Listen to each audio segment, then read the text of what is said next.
जय हिंद फ्रेंड्स। आज modern history के प्रारंभिक चरण में आपका स्वागत है। आज हम लोग देखेंगे कि आधुनिकता के इस युग में किस तरह से वैश्विक परिवर्तन होता है और भारत में क्या क्या परिवर्तन होता है, उसी का हम लोग अध्ययन करेंगे। कंपटीशन के युग में आपसे बस एक बात कहना चाहता हूँ कि जमाना उड़ान देखता है, जमी पे बैठ के क्या आसमान देखता है। जिसने इस कहावत को अपने जीवन में चरितार्थ किया, उसने जमाने में अपनी उड़ान की पहचान भी बनाई है। और आधुनिक युग में जिन लोगों ने बैठ करके आसमान देखा, उन्हें कभी आसमान की ऊंचाइयों का एहसास तक नहीं हुआ। आधुनिक काल की अगर बात करें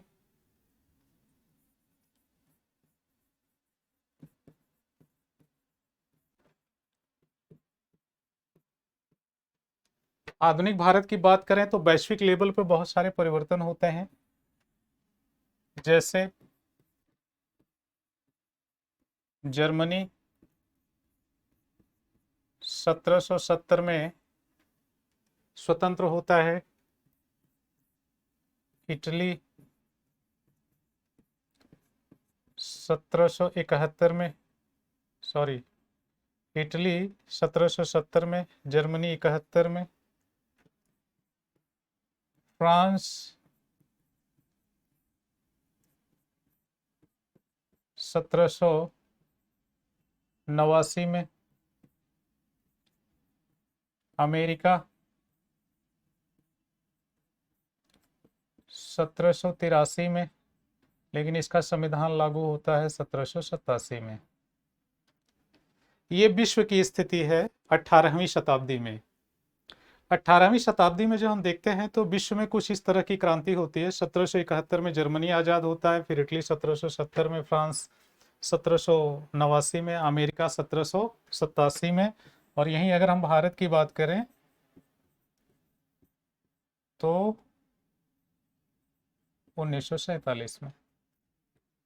आधुनिक काल में हमें यहां तक पहुंचना है, और यहां तक पहुंचने के लिए हमें यह देखना है कि 18वीं शताब्दी में क्या स्थिति थी भारत की। आइए देख लेते हैं। इसका आप स्क्रीनशॉट ले लीजिए।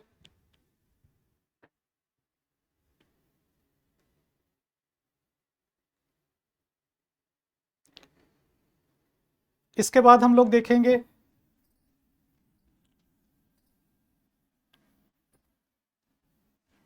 कि आधुनिक भारत में 18वीं शताब्दी में भारत की क्या स्थिति थी। तो भारत की स्थिति 18वीं शताब्दी में, इन 18th सेंचुरी इंडिया, क्या है? भारत ये गुलाम है। क्यों? 1757 में प्लासी के युद्ध में EIC, east India company, Plassey के युद्ध में बंगाल के नवाब को पराजित कर देती है, सिराजुद्दौला को। और 1764 में बक्सर के युद्ध में, in the battle of Buxar, Munro के नेतृत्व में, in the leadership of Munro, अंग्रेजों ने निर्णायक विजय प्राप्त कर ली। और 1761 में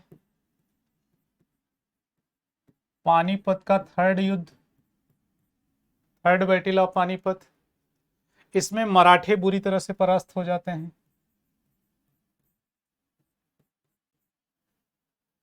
ये एक चित्र आप अपने दिमाग में बना करके रख लीजिएगा तो आसानी से मॉडर्न इंडिया समझ पाइएगा। भारत की स्थिति क्या है? भारत गुलाम है। क्यों? क्योंकि 1757 में अंग्रेजों ने पहली बार किसी भारतीय राजा की हत्या की थी, और चूंकि ये षड्यंत्रों का परिणाम था, इसमें सिराजुद्दौला की सेना बगैर लड़े ही हार गई थी, या छिटपुट लड़ाई के बाद हारी थी। जबकि 1764 में मुनरो ने अपनी युद्ध कौशल का क्या किया था? परिचय दिया था। तो इस तरह से यहाँ EIC ने अपने रण कौशल का परिचय दिया था। यहाँ अंग्रेजी सत्ता ये सिद्ध कर गई थी कि वो भारतीयों की सेना की तुलना में ज़्यादा कुशल हैं और कम संख्या में भी सेना लेकर के वो भारतीयों की बड़ी सेना को परास्त करने में सक्षम हैं। ठीक है, तो इस तरह से हम लोग देखते हैं कि क्या पोजीशन है। अब भारत में हम अगर शासन की बात करें तो दो प्रकार का शासन है, rule of company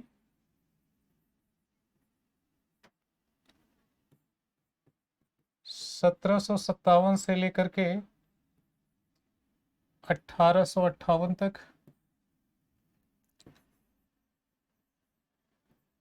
rule of crown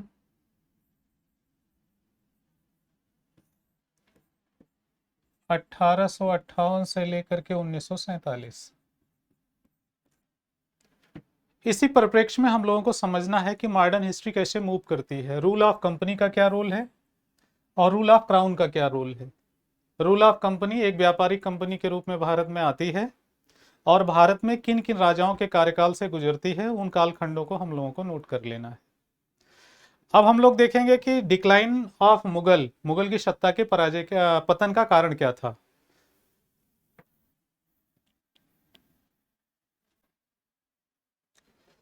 तो डिक्लाइन ऑफ मुगल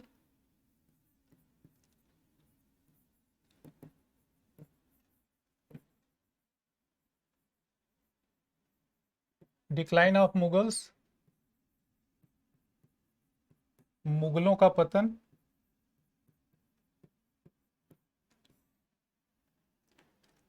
पतन के कारण क्या थे? दो कारण थे। एक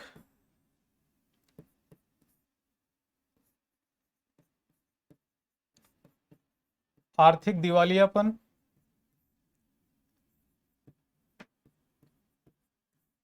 या वित्तीय संकट,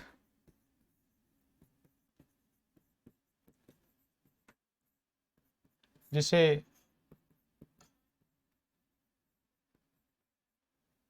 फाइनेंशियल क्राइसिस के रूप में जाना जाता है। और दूसरा है क्षेत्रीय राज्यों का विद्रोह,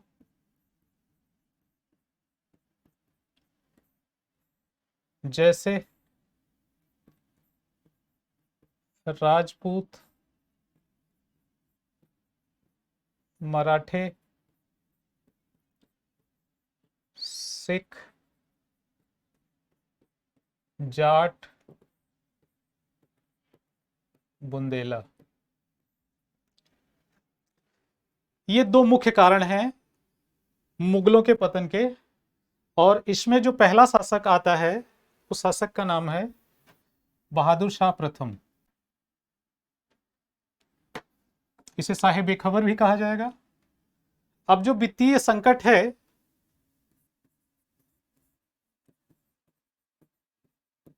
वित्तीय संकट, और इस वित्तीय संकट दो चुनौतियां हैं। हम लोग इसको दो भागों में बांट लेंगे, चुनौतियां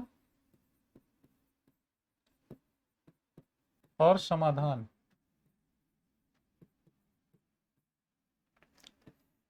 आप प्रशासनिक सेवा की तैयारी करने जा रहे हैं और प्रशासनिक सेवा की तैयारी की पहली शर्त क्या है? जो चुनौतियां हों उनसे निकल पाने के लिए जो समाधान आप प्रस्तुत करते हैं, पॉलिसी डिपेंड्स अपॉन प्रायोरिटी। जिन प्राथमिकताओं को आप तय करते हैं कि पहले प्रीलिम्स पढ़ें कि पहले मेंस पढ़ें कि पहले इंटरव्यू के सारे क्वेश्चंस को देख लें, जब हम अपनी प्राथमिकताओं को तय कर पाने में पहले हम हिस्ट्री पढ़ें कि पहले हम करंट अफेयर्स पढ़ें कि हिस्ट्री के साथ करंट अफेयर्स को जोड़ करके पढ़ें कि सारे विषयों को एक दूसरे से जोड़ करके पढ़ें। ये जो दुविधा की स्थिति में है, कहते हैं दुविधा में दोनों गए माया मिली न राम। दुविधा की स्थिति में हम निर्णय लेने की स्थिति में नहीं पहुंच पाते हैं, और जब दुविधा की स्थिति में हम निर्णय लेने की स्थिति में नहीं पहुंच पाते हैं तो कई बार हमने बच्चों से कहा है कि शास्त्री जी जब प्रधानमंत्री की शपथ लेकर के मुगल रोड से जा रहे थे कि कुत्ता उनके रास्ते में आता है और खत्म हो जाता है, और वो गाड़ी से उतर करके पूछते हैं कि ये क्यों मर गया? तो सचिव ने कहा सर ये रास्ते में आ गया। कहा ना, कहा ये सही समय पर सही निर्णय नहीं ले पाया, अपनी प्राथमिकताएं तय नहीं कर पाया। यही प्रशासनिक अधिकारी की तैयारी करने वाले सारे एस्पिरेंट्स पर लागू होती है कि जो अपना निर्णय ले पाने में सही समय पर सफल नहीं होते हैं उनकी मौत कुत्ते जैसी होती है। इसलिए दुविधा में बिल्कुल मत रहिए, आप अपनी प्राथमिकताएं तय करिए और वही पॉलिसी प्राथमिकताओं के आधार पर आपकी विजय और पराजय का इतिहास लिख देंगी। तो यहां देखते हैं कि जिस कालखंडों में क्षेत्रीय राजाओं ने नए नए इतिहासों का पालन किया, उन्हीं कालखंडों में मुगल घर में राजघराने में पैदा होने वाले राजाओं ने अपनी प्राथमिकताओं के कारण, अपनी नीतियों के कारण पराजय को प्राप्त हुए, पतन को प्राप्त हुए। तो चुनौतियां क्या थी? एक तो वित्तीय संकट था,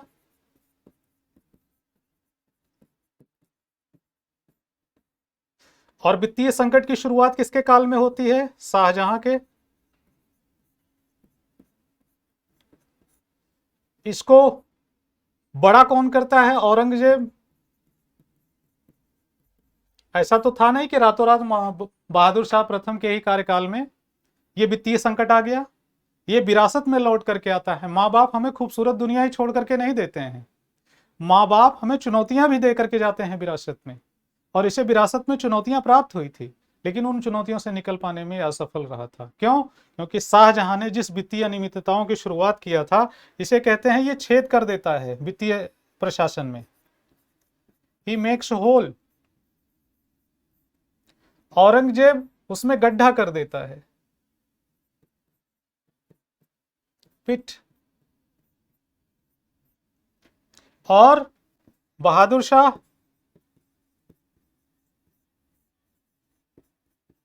इस गड्ढे को झील बना देता है, converted into lake.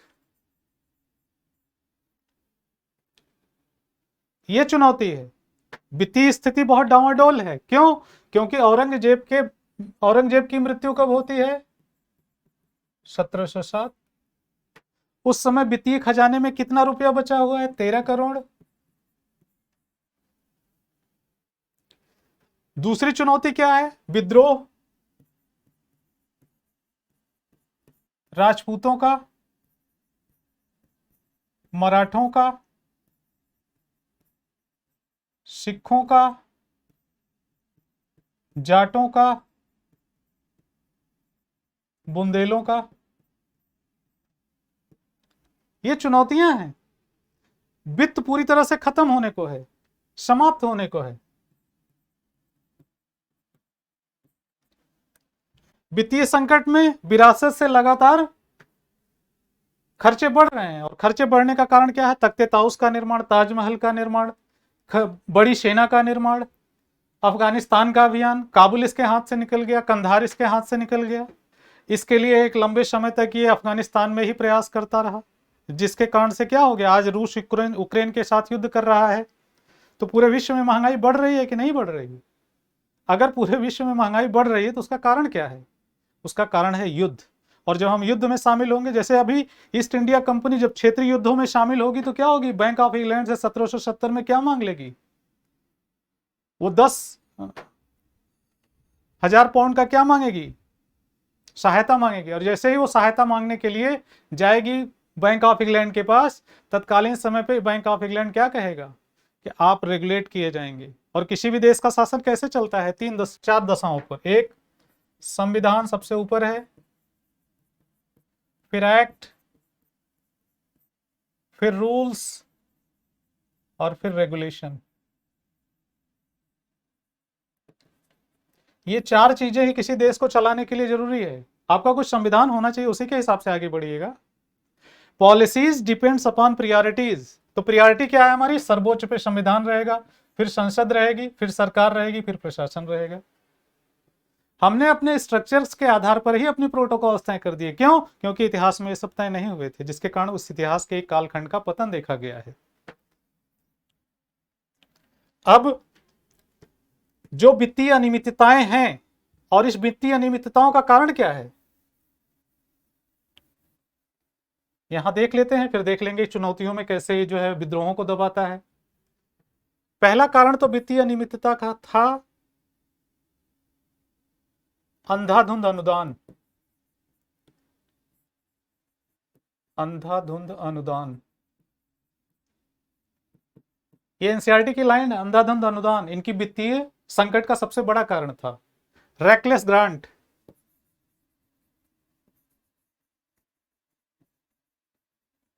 Reckless grants, अंधाधुंध, जिसकी कोई अकाउंटेबिलिटी ही तय नहीं, उसको भी पैसा ले जाओ, जागीरें धुआंधार बांटी जा रही हैं।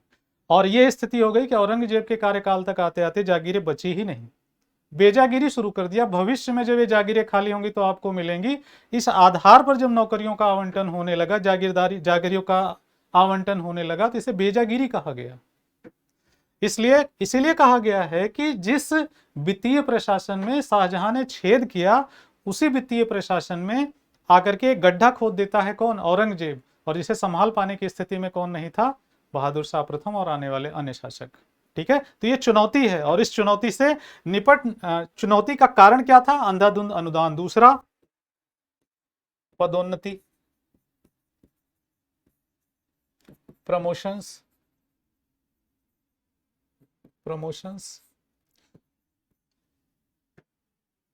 एक तो सबसे बड़ा कारण क्या है? प्रमोशंस, पदोन्नति। ठीक है, रैकलेस ग्रांट। और इस स्थिति से निपटने में ये लोग कहां तक सफल हैं?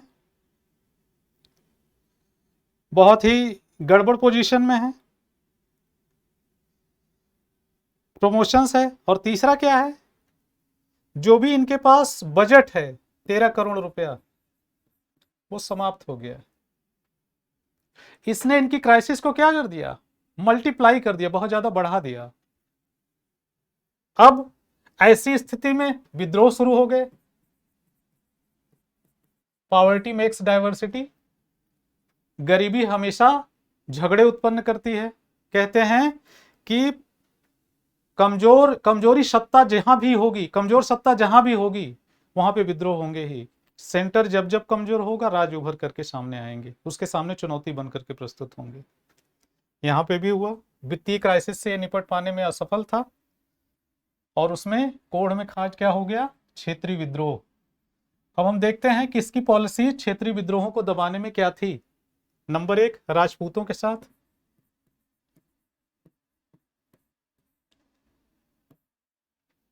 राजपूतों में दो प्रकार की चुनौतियां थी। एक तो आमेर के राजा थे जय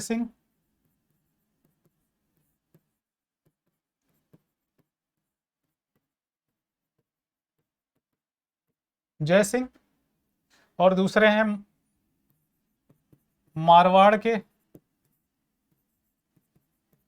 राजा अजीत सिंह।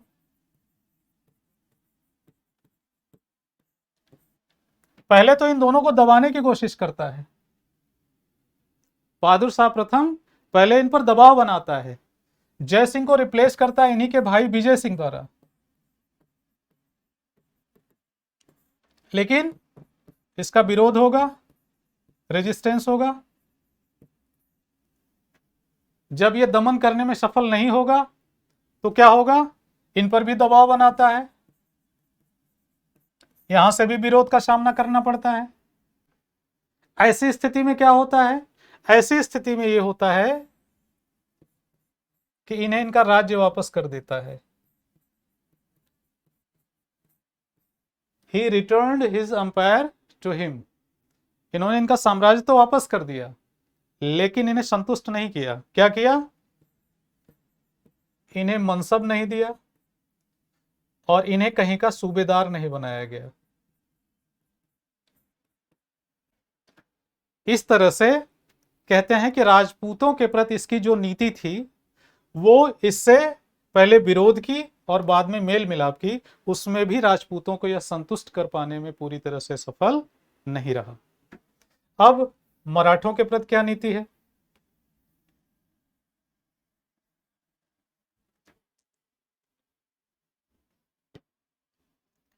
आइए देखते हैं मराठों के प्रति क्या नीति है। मराठे, अब मराठे जो है, भारत की स्थिति हम लोग समझ लें।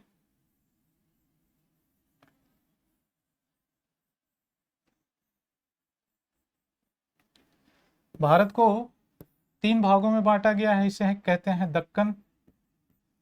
मराठे यहीं पे हैं, और दक्कन वो रास्ता है जो दक्षिण भारत तक जाता है। तो भारत 3 भागों में बटा हुआ है, उत्तर भारत, दक्षिण भारत और दक्कन। तो मराठे दक्कन में है, मराठों के साथ इन्होंने क्या किया है, मेल मिलाप, इनको दक्कन में ही सीमित करने की कोशिश की गई है।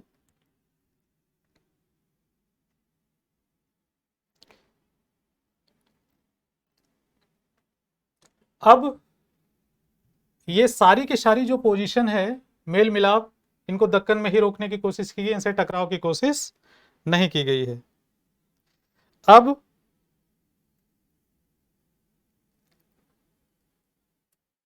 प्रश्न क्या है, मेल मिलाप में भी क्या किया इन्होंने, सरदेशमुखी तो इनको देने की कोशिश कर दी गई, लेकिन चौथ देने से मना कर दिया। रिकंसिलिएशन की ये पॉलिसी एक बार पुनः अस्पष्ट था, दुविधा में था वो, और इस अस्पष्टता का क्या था, समाधान नहीं था, वो समाधान कर पाने में असफल था। सरदेशमुखी तो दे देता है, लेकिन चौथ देने से मना कर देता है। दूसरी तरफ ये साहू जी को जेल से छोड़ देता है औरंगजेब की मृत्यु के बाद। साहू जी को जब छोड़ देता है तो मराठे राजवंश में शिवाजी से लेकर के सारे शासकों का नाम आपको एक क्रम में लिख लेना चाहिए। उसमें से साहू जी किसकी कैद में था, औरंगजेब की, और जैसे उसकी 1707 में मृत्यु होती इसे छोड़ देता है, लेकिन छोड़ने के बाद क्या करता है, साहू जी को राजा नहीं मानता। साहू जी को जब राजा नहीं मानेगा तो क्या शुरू हो जाएगा मराठा दक्कन में, सिविल वार। सिविल वार किसके किसके बीच में, राजा राम की विधवा पत्नी है ताराबाई और साहू जी महाराज में। इस तरह से सिविल वार शुरू हो जाता है। दक्कन की भी स्थिति बहुत अच्छी नहीं है, मराठों के साथ यह स्थिति है, यहां पे भी ये सफल नहीं होते हैं। अगला देखते हैं हम लोग, सिखों के साथ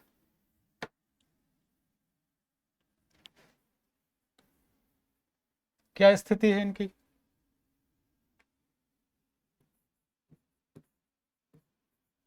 सिख गुरु गोविंद सिंह,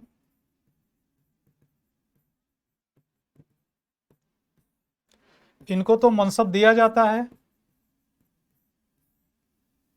लेकिन 1708 में सरहिंद का नवाब है वजीर खान,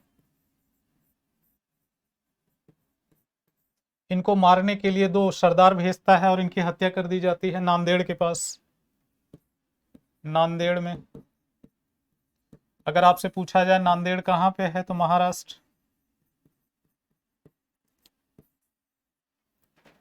लेकिन जब तक इनकी हत्या नहीं होती है तब तक इनके साथ मेल मिलाप या शांति की नीति रखी जाती है, पॉलिसी ऑफ पीस, शांति की नीति रखी गई है। याद रखिएगा, शांति विकास की जननी है और संघर्ष शक्ति की। ठीक है, तो ऐसे में नांदेड़ क्या है, नांदेड़ में गुरु गोविंद सिंह की हत्या हो जाती है। इसके बाद इनके उत्तराधिकारी के रूप में कौन उभरता है, बंदा बहादुर। और बंदा बहादुर 1708 से लेकर के 1716 तक मुगलों के लिए एक चुनौती है। इसका जो प्रभाव है वो कहां तक है,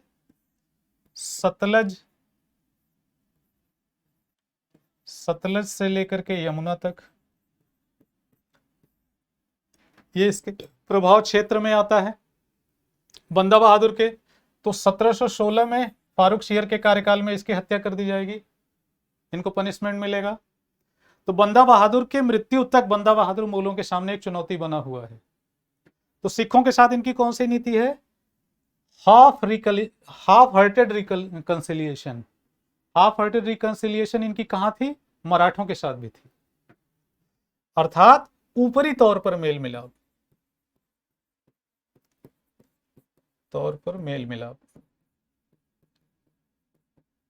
मेल मिलाप, हाफ हार्टेड रिकंसिलिएशन। ठीक है, यहां पे भी ये पूरी तरह से सफल नहीं होते हैं। अब हम लोग देखते हैं जाट और बुंदेलाओं के साथ।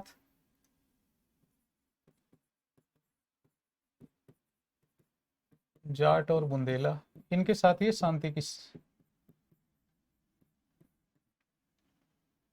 की नीति स्थापित करते हैं।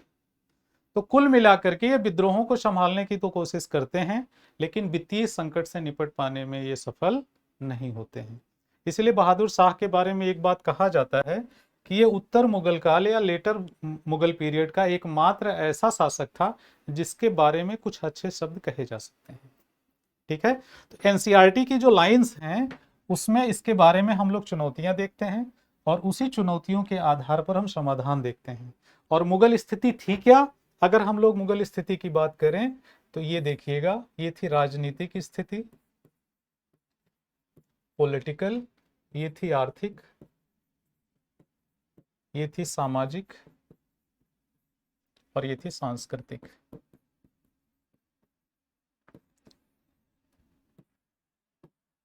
इस तरह से हम फिगर फाइंड आउट कर लेंगे तो हमें बार बार रटना नहीं पड़ेगा। अब है क्या यहां पर?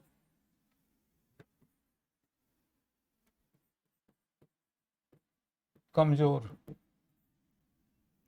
लेकिन मुगल प्रशासन क्या है? सेना और प्रशासन, ये दोनों मजबूत हैं। Administration and military both were strong, दोनों अभी भी मजबूत बने हुए हैं। राजा की पोजीशन क्या है? What is the position of rulers? राजा की स्थिति क्या है? अभी भी मजबूत बनी हुई है, अर्थात लोगों की आस्था अभी भी मुगल साम्राज्य में है। Peoples still believing in the dynasty of Mughal, अभी भी उनकी श्रद्धा कहां पे है? मुगल डायनेस्टी में। ठीक है, तो इस तरह से हम लोग देखते हैं कि सेना मजबूत बनी हुई है, प्रशासन मजबूत बना हुआ है, राजा की स्थिति में अभी कोई गिरावट नहीं है। लोग औरंगजेब की मृत्यु के बाद भी बहादुर शाह प्रथम को अपना राजा मान रहे हैं, लेकिन आर्थिक, सामाजिक, सांस्कृतिक और राजनीतिक दशाओं में क्या हो रही है? गिरावट आ रही है, वीकनेस आ रही है, और जिसके कारण क्षेत्रीय विद्रोह हो रहे हैं। लेकिन उसमें बहादुर शाह क्या करता है? विद्रोहों से निपटने की कोशिश तो करता है, संभालने की कोशिश करता है, लेकिन वित्तीय स्थिति को संभाल पाने में वो सफल नहीं है। इस तरह से हम बहादुर शाह का आकलन करेंगे। अब ये सारी स्थिति तब हो रही है जब राज्य घोर संकट में है, बड़ी गड़बड़ सिचुएशन है, संकट बरकरार,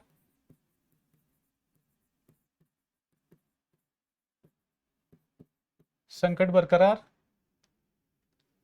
वित्त खत्म, कोई पॉलिसी है ही नहीं। जब व्यक्ति संकट में पड़ेगा तो क्या करेगा? लोन खोजेगा, बैंकर्स के पास जाएगा, और तत्कालीन समय का बैंकर्स कौन सा है? जुल्फिकार खान।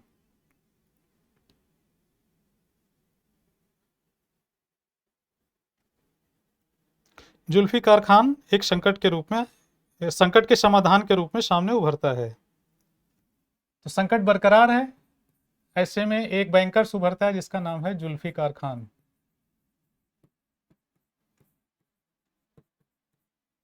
ये क्या है? King maker.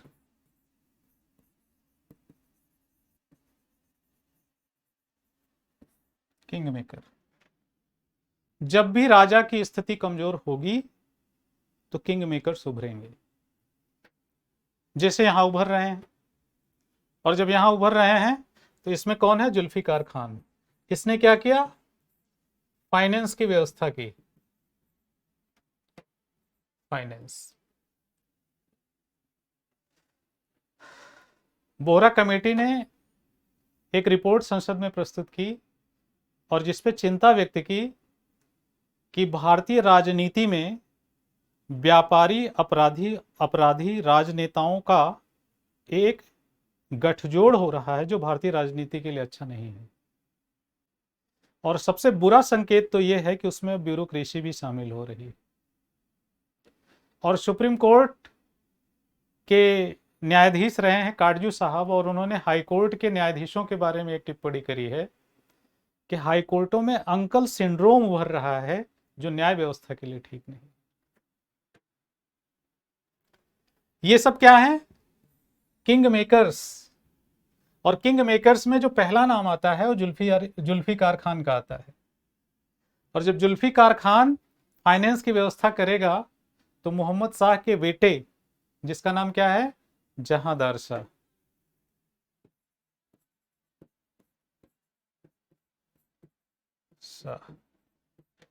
ये 1712 में गद्दी पर बैठता है। याद रखिएगा, बहादुर शाह प्रथम को शाहे बेखबर कहा गया है। वो अपनी प्रियॉरिटी तय करने में क्या है? असफल रहा है, तो उसे उसके ही दरबारियों ने कौन सी उपाधि दे दी? शाहे बेखबर की। और जहांदार शाह कहते हैं इश्क ने निकम्मा बना दिया गालिब, वरना आदमी काम के थे। किसके इश्क में पागल है? लाल कुंवर। लाल कुंवर एक हिंदू वेश्या है, देखने में बहुत सुंदर है, और कहते हैं इसी के प्यार में ये पागल है। और इसके प्यार में पागलपन का जो सबसे बड़ा दिक्कत होती है कि ये राजनीतिक फैसले नहीं ले पाता है। अभी भी संकट बरकरार हुआ है। जुल्फिकार ने फाइनेंस की तो व्यवस्था कर दी, और जब फाइनेंस की व्यवस्था कर दी तो फिर वित्तीय स्थिति में कौन सी पॉलिसी लागू होगी, ये तो एक प्रॉब्लम है ही है। आइए देखते हैं इसकी पॉलिसीज कैसे तय होती हैं। आर्थिक आधार पर पहले देखते हैं।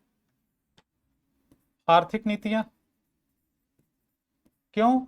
राजस्व की कमी है, तो क्या करेगा? राजस्व वसूली के नए नियम प्रवेश कराएगा, जिसका नाम है इजारेदारी, कॉन्ट्रैक्ट सिस्टम। इजारेदारी को सरल शब्दों में कहा जाए तो ठेकेदारी। ठेकेदार, लंबरदार, थानेदार, ये सब क्या है? समाज के लिए एक संकट है। थानेदार संकट नहीं कह सकते, लेकिन कहते हैं कि पुलिस से, वकील से, इन सबसे ईश्वर बचाए, डॉक्टर से। ये आज के संकट की समय की स्थिति की बात है। बहुत मजबूरी में हम इन सबके पास जाना चाहते हैं, जब हमारे पास सारे ऑप्शन समाप्त हो जाते हैं। इजारेदारी, ठेकेदारी आ गई राजस्व प्रशासन में सुधार करने के लिए। इसकी सबसे बड़ी प्रॉब्लम क्या थी? सबसे बड़ी प्रॉब्लम तो ये थी कि मान लीजिए 100 रुपया टैक्स है, तो ठेकेदार ने 100 रुपया तो राजस्व कोष में जमा करा दिया, लेकिन किसानों से 1000 रुपया वसूला। इसी को बाद में चल करके बंगाल में जब सुधार होगा तो क्या होगा? हासिल और जमा, जमा और हासिल। अर्थात जमा हुआ 100 रुपया, हासिल किया गया 1000। ये राजस्व में क्या जन्म देगा? भ्रष्टाचार। भ्रष्टाचार को जन्म देगा। एक इजारेदारी जो आगे चल करके अभिशाप सिद्ध हुई।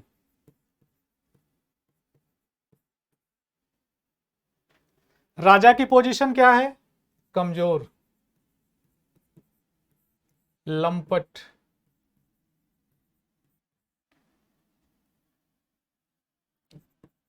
व्यभिचारी। ये सब शब्द एनसीईआरटी के हैं, मेरे पास से नहीं लिया गया है। कमजोर है, लंपट, मूर्ख इसे कहा जा रहा है, क्योंकि एक महिला के चक्कर में ये राजपाट भूल करके बैठा, विषय प्रेमी, व्यभिचारी है। ऐसी स्थिति में जब किसानों का उत्पीड़न शुरू हो जाएगा, किसानों का उत्पीड़न, तो राज्य पुनः संकट में आने वाला है। असंतोष जन्म लेगा, विद्रोह जन्म लेगा, राज्य एक बार पुनः संकट में आएगा। तो ये आर्थिक स्तर पर समस्याओं का समाधान करने की तो कोशिश करता है, लेकिन एक नई समस्या को जन्म दे देता है। आते हैं राजनीतिक स्तर पर ये कौन कौन से फैसले लेता है। नंबर 1 राजपूत, वही आमेर के राजा जय सिंह।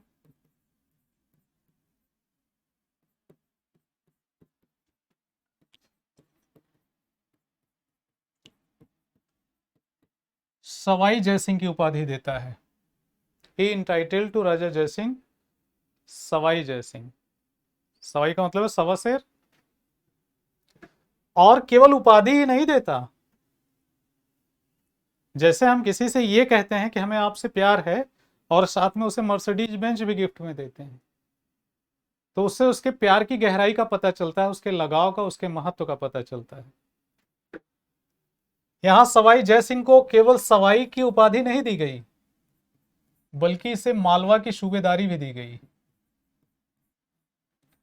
अर्थात राजपूतों को संतुष्ट करने की पूरी कोशिश की गई।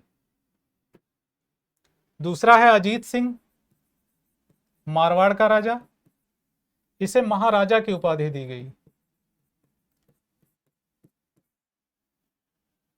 और ये कई बार पीसीएस की परीक्षाओं में पूछा गया है, छोटी परीक्षाओं में भी पूछा गया है कि महाराजा की उपाधि अजीत सिंह को किसने दिया गया है, या महाराजा की उपाधि जहांदार शाह ने किसे दिया है, मारवाड़ के राजा अजीत सिंह को। ठीक है, तो महाराजा की टाइटल देता है और इसे गुजरात की सूबेदारी भी देता है। तो यहां राजपूतों को यह संतुष्ट करने में सफल रहता है। तो राजपूतों के प्रति इसकी नीति क्या थी? शांति की, मेल मिलाप की, कंसिलिएशन की, और इसमें ये कहीं कहीं हद तक सफल भी रहता है। अगला, मराठे। मराठों को दक्कन में सीमित कर देता है, मराठों के साथ कोई छेड़छाड़ नहीं करता। इस तरह से मराठों की इसकी जो नीति है वो दक्कन तक मराठों को सीमित कर देता है। ठीक है, तो मराठों के साथ कौन सी नीति अपनाता है? शांति की नीति। अब मराठों के बाद सिखों की।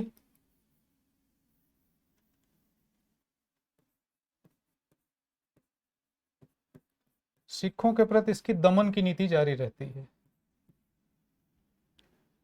तो एक लाइन में अगर आप समझना चाहें तो सिखों के प्रति, चूंकि 12 से 13 के बीच में बंदा बहादुर का उपद्रव बहुत ज्यादा बढ़ गया था, लौहगढ़ के किले पर कब्जा कर लिया था, तो इधर क्या है? इसकी दमन की नीति चल रही है। तो सिखों के प्रति इसकी दमन की नीति थी।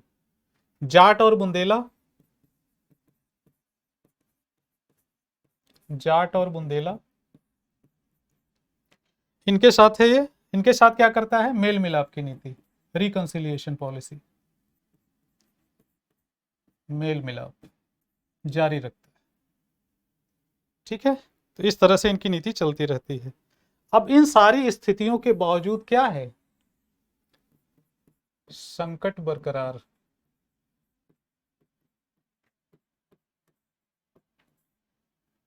Crisis still remain.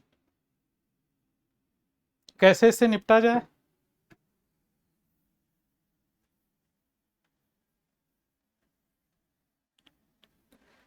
ऐसे में एक नया गुट उभरता है जिसका नाम है सैयद बंधु।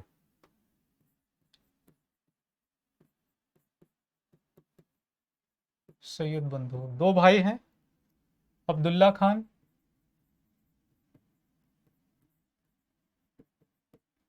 और हुसैन अली।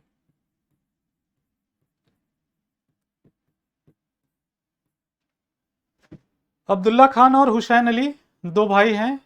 एक को ये, अब इसका सैयद ब्रदर्स जो है आकर के किसकी हत्या कर देंगे? जुल्फिकार खान की।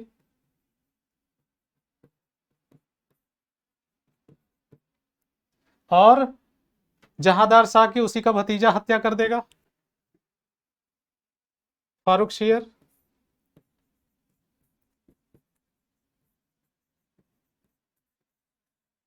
और फारूक शेर को गद्दी पे कौन बैठाता है? अब्दुल्ला खान और हुसैन अली। अब्दुल्ला खान को ये अपना क्या नियुक्त करता है? वजीर। और हुसैन अली को मीर बख्शी। तो विभिन्न परीक्षाओं में पूछा गया है कि सैयद ब्रदर्स में कौन वजीर था, कौन मीर बख्शी था। एक तो परीक्षा के फैक्ट की दृष्टि से इंपॉर्टेंट है, और दूसरा शासन में इनकी पोजीशन को लेकर के भी इनके पोस्ट पूछे जाते हैं। शासन में कौन महत्वपूर्ण रोल अदा कर रहा है इतिहास में, यही जानना जरूरी है। बस जब भी आप एनसीईआरटी पढ़िए तो एनसीईआरटी पढ़ने के साथ हमेशा उस पोजीशंस को देखिए कि वो कौन सा रोल अदा कर रहा है और वो रोल क्या सत्ता परिवर्तन के लिए इंपॉर्टेंट है, तो पढ़ना पड़ेगा। क्यों? क्योंकि आपको शासन का किंग पिन कहा जाता है, और किंग पिन का मतलब है कि कहां से शासन की सारी बागडोर संभाली जाती है और जिस पर शासन का पूरा नेतृत्व तो टिका रहता है। तो आइए देखते हैं फारूक शेर।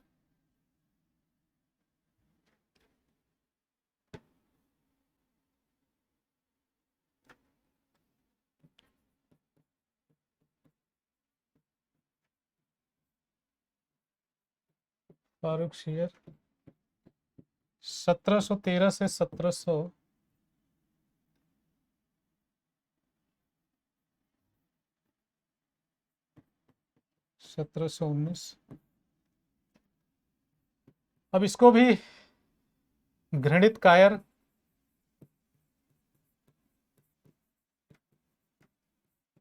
बेईमान, घृणित कायर, बेईमान, अविश्वासी आदि उपाधियां मिलती हैं। He was entitled with these titles। वो निम्नलिखित उपाधियों से क्या हो रहा है? नवाजा जा रहा है। क्यों? इसके क्रियाकलाप ही ऐसे थे। जहां फारूक शेर को गद्दी पर बैठाने में सैयद बंधुओं ने इसकी मदद की थी, उन्हीं सैयद बंधुओं पर ये क्या करने लगता है? अविश्वास। इसलिए इसे अविश्वासी शासक भी कहा जाता है। बाद में उनके खिलाफ क्या करने लगता है? षड्यंत्र। और जब षड्यंत्र करेगा तो यही सैयद ब्रदर्स इसकी हत्या कर देंगे, और जब हत्या करेंगे तो एक नया गुट उभर करके सामने आएगा। क्यों? क्योंकि अब राजा के अस्तित्व पर ही संकट आ गया है, उसके दरबारियों में ही अविश्वास उत्पन्न हो जाएगा, संशय उत्पन्न हो जाएगा, ये सारी प्रॉब्लम्स होंगी। तो ये राजा की उपाधियां क्या क्या हैं पूछा जाता है? घृणित कायर, बेईमान, अविश्वासी राजा कौन? तो फारूक शेर। अब संकट अभी भी बरकरार, संकट बरकरार,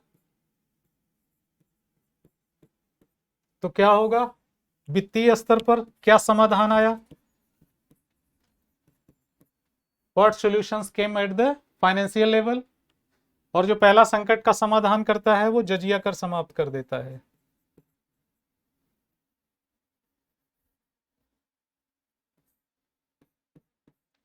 एक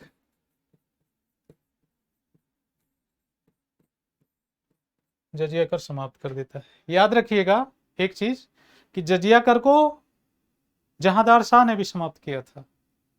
कुछ लोग कहते हैं कि लाल कुंवर के प्रभाव में उसने जजिया कर समाप्त किया था, चूंकि वो एक हिंदू वैश्य थी और उसके सुझाव पर उन्होंने जजिया कर समाप्त किया था। लेकिन ये सिर्फ आरोप है, वो राजनीतिक जरूरत थी, चूंकि जितने विद्रोही थे कौन? सिख गैर मुस्लिम, जाट गैर मुस्लिम, बुंदेला गैर मुस्लिम, राजपूत गैर मुस्लिम, मराठे गैर मुस्लिम। तो जजिया कर किससे लिया जाता था? जजिया कर का जो मूल ओरिजिन है वो होता है जिमी से। हिंदुओं को जिमी कहा गया। जब इस्लाम इवेजेंस बढ़ेगा भारत में, मोहम्मद बिन कासिम दाभोल में आकर के क्या करेगा? देवल में आकर के जजिया कर लागू करेगा। और जब लागू करेगा जजिया कर, पहली बार भारत में जजिया कर लागू करने वाला कौन? मोहम्मद बिन कासिम। तो जब वो 712 में सफल अटैक करता है और जजिया कर इंपोज करता है, तो क्यों जजिया कर इंपोज किया गया? क्योंकि इतनी बड़ी जनसंख्या का कत्ल करना संभव नहीं था और इतनी बड़ी जनसंख्या का इस्लाम में परिवर्तन करना भी संभव नहीं था। इस्लाम को लगातार अटैक्स करने थे, तो उसको चाहिए था क्या? फाइनेंस, मुद्रा। और मुद्रा के लिए क्या चाहिए? Tax, revenue collections. Revenue collections के लिए क्या चाहिए था? कि आप अपने मत मान्यताओं को मानने के लिए टैक्स अदा करिए। तो प्रोटेक्ट बाय इस्लाम, जिस हिंदुओं को प्रोटेक्ट करने के लिए जो टैक्स लगाया गया उसी का नाम था जजिया। ये गैर मुस्लिम टैक्स था और ये गैर मुसलमानों से वसूला जाता था कि आप अपना पूजा पाठ करिए, अपने धर्म को मानिए, लेकिन उसके लिए आप जजिया टैक्स दीजिए। तो इससे ही एक बड़ी आबादी क्या थी? राजा से असंतुष्ट थी। यहां भी उसको साधने की कोशिश की जा रही है। सैयद ब्रदर्स को हिंदुस्तानी गुटबाजी का नेता माना जाता है। तो कहा जाता है कि पहली बार एक बड़ी आबादी को अपने पक्ष में लाने के लिए उन्होंने उनसे वसूले जाने वाले जजिया टैक्स को क्या कर दिया? समाप्त कर दिया। और इसके पहले ऑलरेडी किसने समाप्त किया था? जहांदार शाह ने। तो फिर इसने समाप्त करने की क्यों कोशिश की? तो ये राजतंत्र है, हर राजा अपनी नीतियों की घोषणा अपने गद्दी पर बैठने के बाद पुनः करता है। इसलिए अगर आपसे पूछा जाए कि बार बार क्यों हो रहा है, तो अलग अलग राजाओं द्वारा उसकी लीगलिटी को मान्यता दी जाती थी। ठीक है। दूसरा, तीर्थ यात्रा कर, पिलग्रिम टैक्स, इसे भी समाप्त कर देता है। ये सब परीक्षा में पूछे जाते हैं।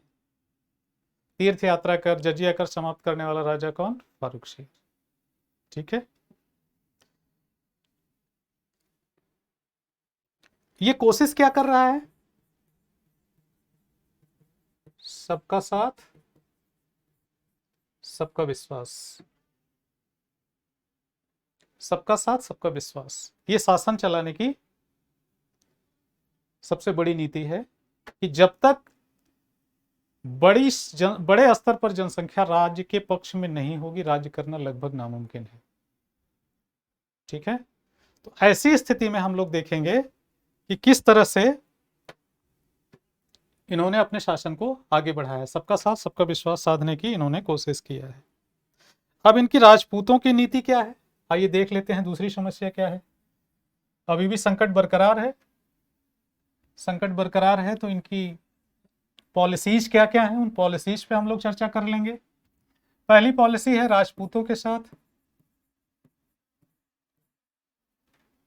जय सिंह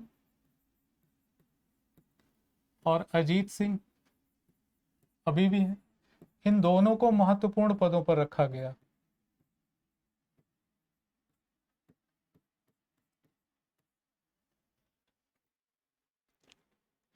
मराठाओं के साथ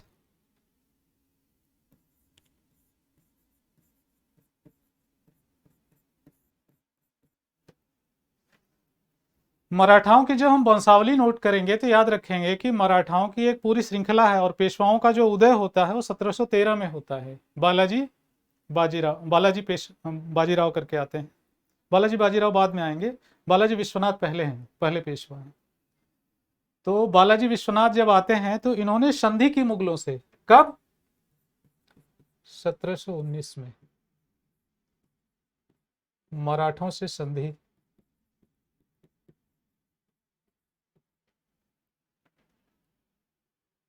ठीक है। मराठों से संधि जब इन्होंने की तो मराठों से संधि में क्या किया? दक्कन के 6 प्रांत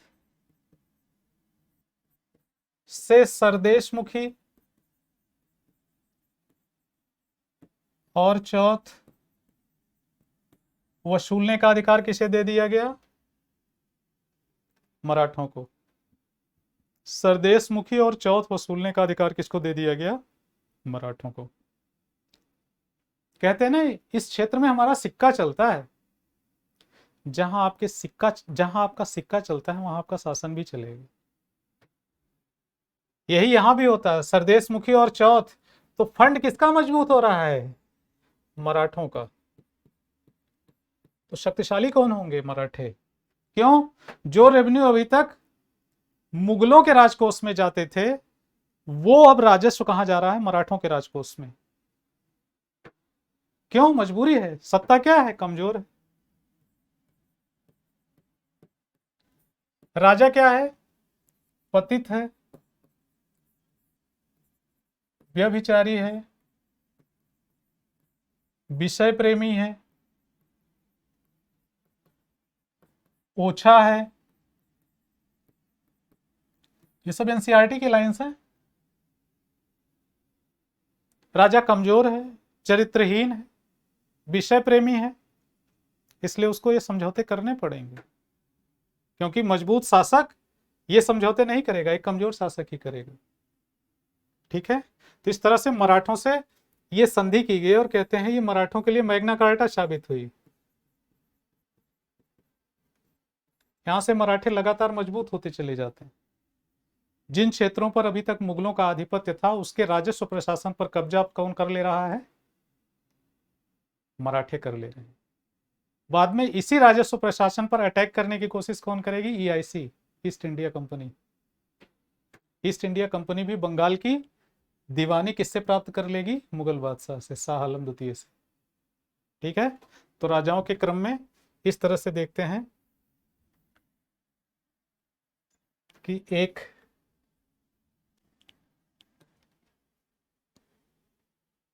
मराठों के साथ इनकी नीति क्या है, मेल मिलाप की।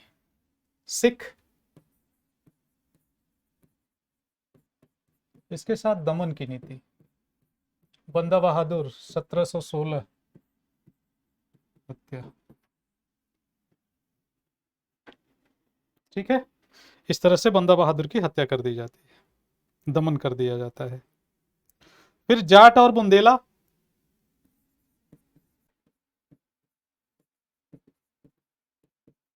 जाट और बुंदेला इनके साथ मेल मिलाप, रिकंसिलिएशन, मेल और मिलाप की नीति अपनाई गई। इस तरह से हम लोग देखते हैं कि किस तरह से फारुखशियर ने समस्याओं से निपटने की कोशिश तो की, लेकिन क्या उसे सफलता मिल रही है? ऐसी होती दिख नहीं रही है। अभी भी संकट क्या है, बरकरार है।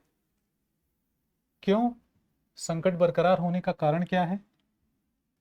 संकट अभी भी बरकरार है, जबकि वो सशक्त समझौते कर रहा है। फिर संकट क्यों बरकरार है? क्यों? क्योंकि दरबार षड्यंत्र का केंद्र बन गया है।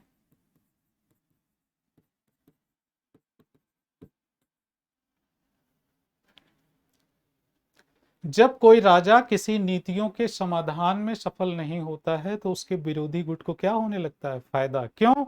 क्योंकि हमने बताया ये अविश्वासी है, तो सैयद बंधुओं से ही फारुखशियर क्या करने लगेगा, लड़ने लगेगा सैयद ब्रदर से, अविश्वास करने लगेगा। दरबार षड्यंत्र का केंद्र बन गया, अधिकारी भ्रष्ट हो गए,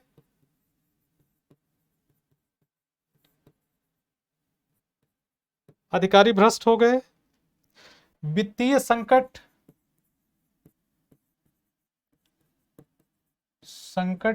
चिंताजनक था।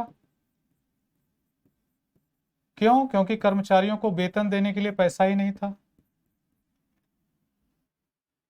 इस तरह से हम देखते हैं कि वित्तीय संकट एकदम चरम पर है, और वित्तीय संकट जब चरम पर है तो उसके बावजूद क्या चल रहा है, इसके बावजूद वित्तीय संकट लगातार चरम पर है, और इस स्थिति से निपट पाने में ये लोग सफल नहीं है। ठीक है, फिर अगला, फारुखशियर और सैयद बंधुओं में क्या हो जाता है, टकराव शुरू हो जाता है।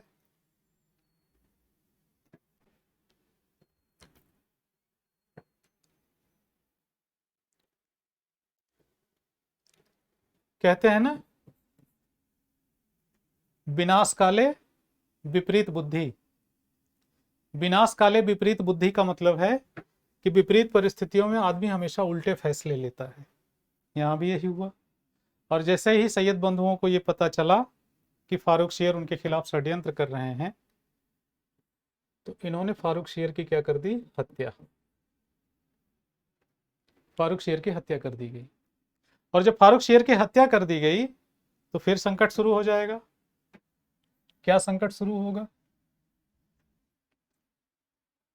आइए देख लेते हैं।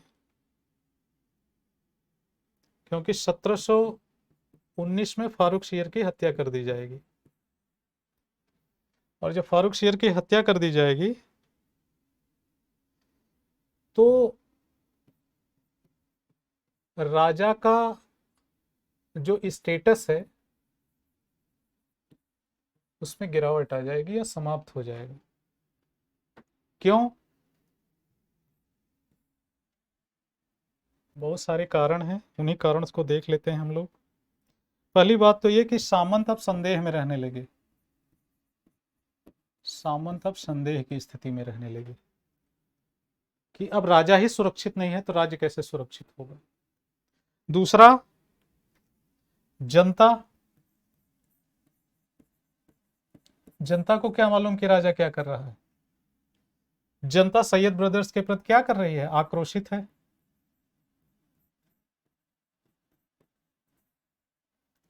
ऐसे में एक दूसरे गुट को, विरोधी गुट को फायदा हो जाता है।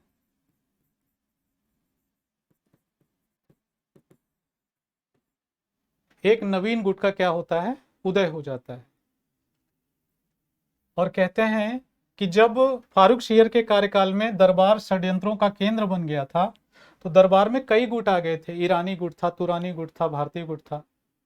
ठीक है, तो उसी में एक कट्टर गुट का उदय होता है, जिसका हेड कौन है, निजामुल मुल्क।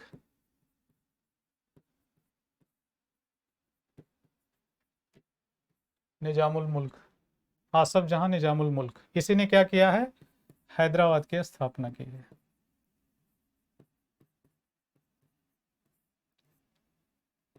हैदराबाद की स्थापना किया है। और इन्हीं के चचा हैं अमीन खान।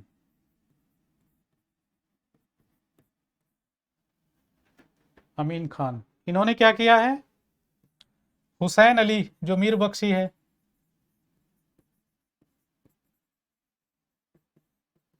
हुसैन अली की हत्या कर दिया और अब्दुल्ला खां को भी बंदी बना करके हत्या कर दी। आप यह बात अच्छे से समझ पा रहे होंगे कि किस दशा को पूरा का पूरा मुगल प्रशासन प्राप्त हो रहा है। कारण क्या है, राजा की स्थिति कमजोर है और जो साख है वो भी समाप्त हो गई है। क्यों, राजा की हत्या उन्हीं के सामंतों द्वारा कर दी जा रही। ऐसे में दो कमजोर शासक आएंगे, इनका बस क्रम आप नोट कर लीजिएगा। रफी उद दरजात 1719, रफी उद दौला ये भी 1719। ठीक है, 3-3 4-4 महीने के लिए दोनों आते हैं और दोनों को कहते हैं कि मिस्ट्रीसियस डिजीज से इनकी मृत्यु होती है, और लोग कहते हैं कि क्षय रोग से इन दोनों की मृत्यु हो जाती है। अब निजामुल मुल्क और अमीन खां के नेतृत्व में कौन शासक बन जाता है, मोहम्मद शाह। और इसको टाइटल मिलती है क्या, रंगीला।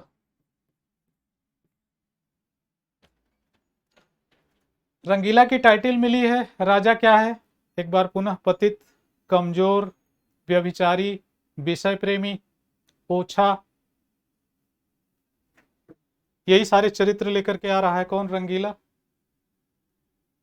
अब जब सैयद बंधुओं की हत्या हो गई, रफीउद दरजात और ये दौला की मृत्यु हो गई, तो मोहम्मद शाह रंगीला जब शासक बना, तो भारत की पोजीशन क्या थी, या मुगल साम्राज्य की प्रशासन की स्थिति क्या थी। प्रशासन अभी भी खत्म नहीं हुआ है। Administration is still remained. तोपखाना, ये मुगलों की जान थी, ये अभी भी मजबूत बनी हुई है। ठीक है, अभी भी सेना में तोपखाना का जो विंग है वो इनका स्ट्रांग बना हुआ है, या कह लिए आर्मी अभी भी मेंटेन है। फिर राजपूत अभी भी वफादार हैं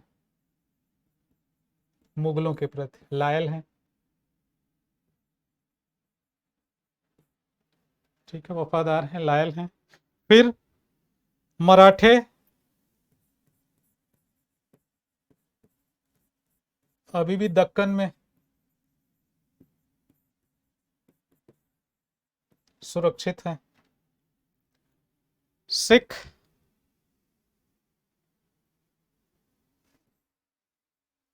सिख 12 मिसलों में बट गए हैं, छोटे छोटे क्षेत्र में बट गए हैं, अलग अलग क्षेत्रों के छोटे छोटे राजा बन गए हैं। जाट और बुंदेलाओं से अभी भी इनको कोई खतरा दिख नहीं रहा है। अगर आपको समझना हो तो प्रशासन खत्म नहीं हुआ है, तोपखाना मजबूत बना हुआ है, राजपूत इनके लिए लायल हैं, मराठे दक्कन में है। इतनी सी तस्वीर साफ हो जाएगी कि मोहम्मद शाह रंगीला की पोजीशन क्या है। अब इस पूरी स्थिति को संभालने के लिए जो एनसीईआरटी कह रही है, वो कह रही है कि एक नायक की आवश्यकता है या युग पुरुष की आवश्यकता है। अनिल कपूर की आवश्यकता है नायक मूवी की। जब भ्रष्टाचार से मुख्यमंत्री कहता है कि भ्रष्टाचार से निकाल पाना लगभग नामुमकिन है, कहता है अगर सोचा जाए और करने की कोशिश की जाए तो कुछ भी नामुमकिन नहीं है, तो एक दिन के लिए अनिल कपूर को नायक बना दिया जाता है। ऐसे ही किसी नायक की आवश्यकता थी इस युग में। लेकिन आपका राजा क्या नायक होने की सारी खूबियां रखता है? नहीं। उसकी क्वालिटीज क्या है? कमजोर, विषय प्रेमी, पतित, ओछा, चरित्र नाम की कोई चीज ही नहीं। ये दिक्कत है। अब ये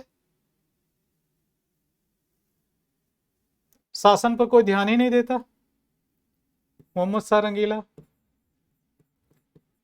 शासन पे कोई ध्यान नहीं दे रहा है, षड्यंत्रों में शामिल है। अपने ही जो राज दरबार में इसके शामिल हैं, जितने गुट बने हुए हैं, उनसे ही ये गुटबाजी कर रहा है एक दूसरे के खिलाफ। अधिकारियों से घूस मांग रहा है, ब्राइब। बड़ी गड़बड़ी पोजीशन है। तो क्या एक युग पुरुष की तलाश पूरी हो पा रही है? नहीं हो पा रही है। और मोहम्मद शाह रंगीला का जो कार्यकाल है, आइए देखते हैं। जिस समय मुगलों को एक नायक या युग पुरुष की आवश्यकता थी, ऐसे में एक युग पुरुष का उदय होता है कहां? मराठा राजवंश में, जिसका नाम है बाजीराव। बाजीराव का कार्यकाल है 1720 से 1740। और मोहम्मद शाह रंगीला का कार्यकाल कब है? 1719 से लेकर के 1748। पैरेलल एक युग पुरुष मिल रहा है कहां? मराठों को। बाजीराव की कहते हैं चीते की चाल, बाज की नजर, और बाजीराव की तलवार पर संदेह नहीं करते। एक बाजीराव, ये भी मस्तानी के प्रेम में पागल होगा, छत्रसाल की लड़की है।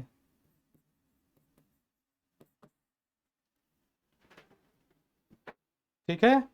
लेकिन मोहम्मद शाह रंगीला लुंगी पहन के ही दरबार में आ जा रहा है, कोई चरित्र ही नहीं है। इन्हीं सारी कंडीशंस को देखते हुए आधुनिक समय में प्रोटोकॉल का निर्माण किया गया है कि आप अदालत में निम्नलिखित ड्रेस कोड पहन करके शामिल होंगे, उपस्थित होंगे।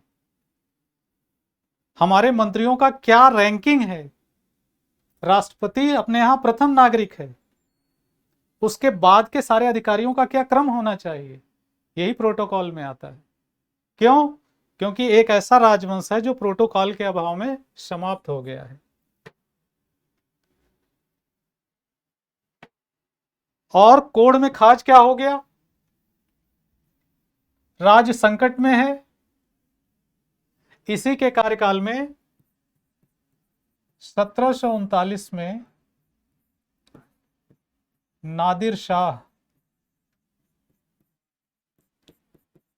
भारत पर आक्रमण कर देता है।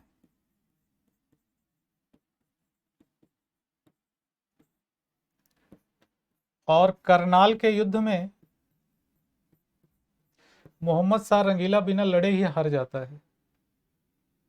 ये यूपी पीसीएस 2018 प्रीलिम्स में प्रश्न आया है कि करनाल के युद्ध का, कई युद्धों का क्रम है, उसमें करनाल के युद्ध का भी क्रम पूछा गया है।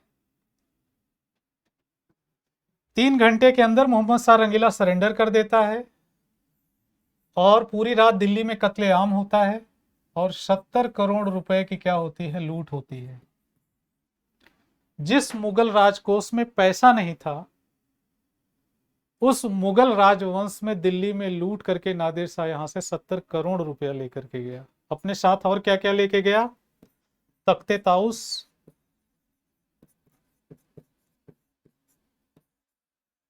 कोहिनूर हीरा,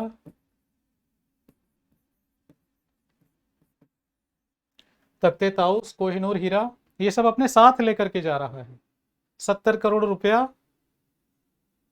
नादिर शाह ने बुरी तरह से मुगल प्रशासन को हिला दिया था।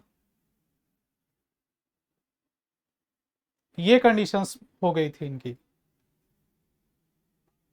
साम्राज्य द्वेष और अविश्वास घृणा का शिकार है। द्वेष, अविश्वास, घृणा का शिकार है। और ये सब तब हो रहा है जब राज्य घोर संकट में है।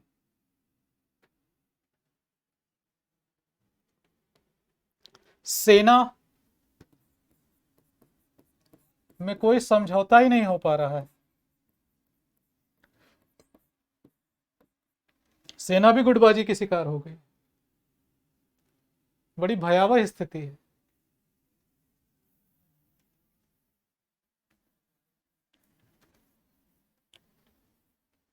आइए देखते हैं अगले क्रम में क्या है। राज्य की स्थिति क्या है?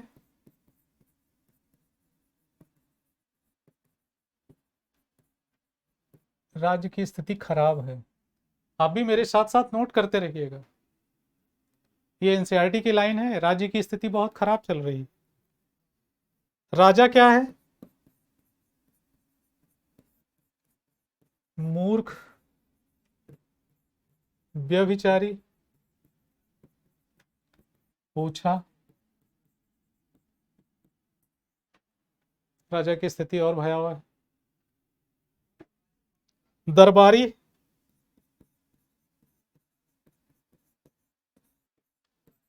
द्वेष, गुटबाजी आदि के शिकार हैं। ये पोजीशन है।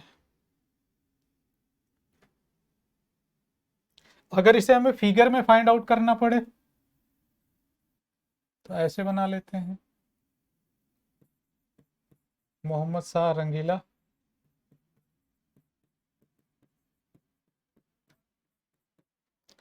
दरबार, गुटबाजी और द्वेष का शिकार। राज्य की स्थिति खराब।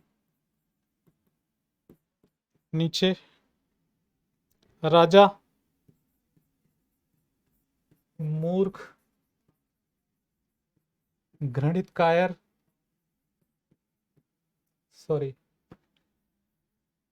राजा मूर्ख, व्यभिचारित,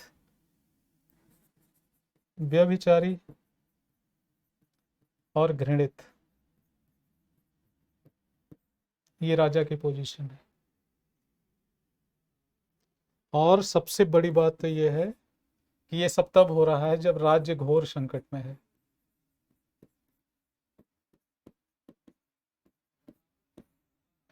घोर संकट में है। नादिर शाह भारत पर अटैक कर रहा है और राज्य की स्थिति ये बनी हुई। जब आप इस पोजीशन में अपनी चीजों को एक्सप्लेन करेंगे तो मेंस में भी आपका काम हो जाएगा और प्रीलिम्स में भी आप देखेंगे कि इन्हीं फैक्टों से टकराते हुए सारे प्रश्न आते हैं।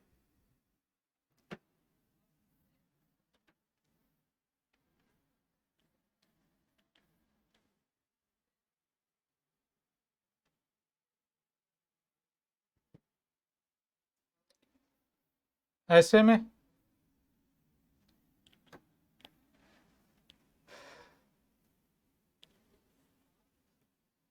क्या होता है आइए देख लेते हैं। पोजीशन पहले, ऊपर प्रशासन अभी भी खत्म नहीं हुआ है, चल रहा है। तोपखाना इनकी मजबूत बनी हुई है। मराठे दक्कन में अभी भी बने हुए हैं, राजपूत अभी भी वफादार हैं। ये तस्वीर आप अपने दिमाग में बना लीजिए। प्रशासन अभी भी बचा हुआ है, तोपखाना अभी भी मजबूत है, मराठे दक्कन में है, राजपूतों अभी भी वफादार हैं। ऐसी स्थिति में एक युग पुरुष चाहिए, लेकिन युग पुरुष टाइप का कोई राजा यहाँ होता दिखता नहीं है। तो परिणाम क्या होगा? इन्हीं के जो अधीन होंगे निजामुल मुल्क, जो इनका वजीर है, वो क्या बन जाएगा? इनसे विद्रोह करेगा और 1724 में अर्ध स्वतंत्र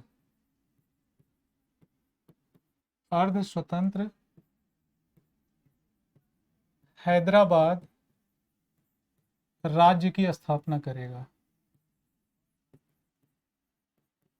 दक्कन में। अर्ध स्वतंत्र हैदराबाद राज्य की स्थापना करेगा, अर्थात अभी भी ये मुगलों की सत्ता को तो मान रहा है, लेकिन सारे फैसले खुद ले रहा है, इसलिए अर्ध स्वतंत्र डोमिनियन स्टेट का दर्जा दे देता है।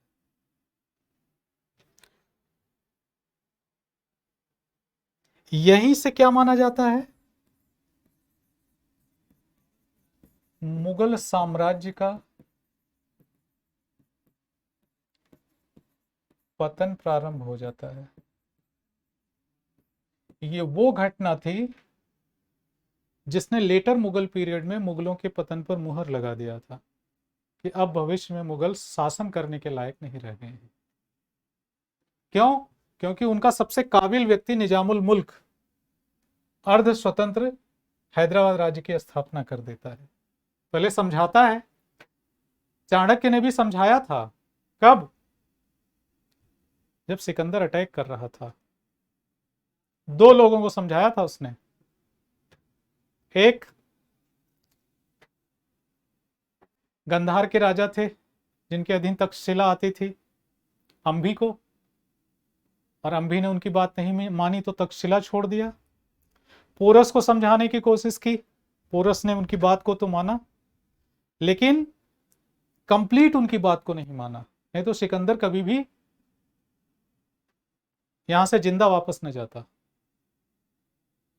और तीसरा, उन्होंने भारत के सबसे बड़े राज्य मगध में धनानंद को समझाने की कोशिश की, और धनानंद ने उन्हें अपमानित करके दरबार से बाहर निकाल दिया। क्या कहा? एक शिक्षक समझाएगा कि राजा का क्या कर्तव्य। याद रखिएगा, चाणक्य ने कहा, राजन, राष्ट्र जब संकट में हो तो शिक्षक की भूमिका महत्वपूर्ण हो जाती है। और ये मत भूलिएगा राजन, एक शिक्षक की गोद में प्रलय और सृजन खेला करते हैं। और कहते हैं कि उस दरबार में अपमानित किया गया चाणक्य को, और तब चाणक्य ने एक खुली चुनौती दी थी। और क्या चुनौती दी थी?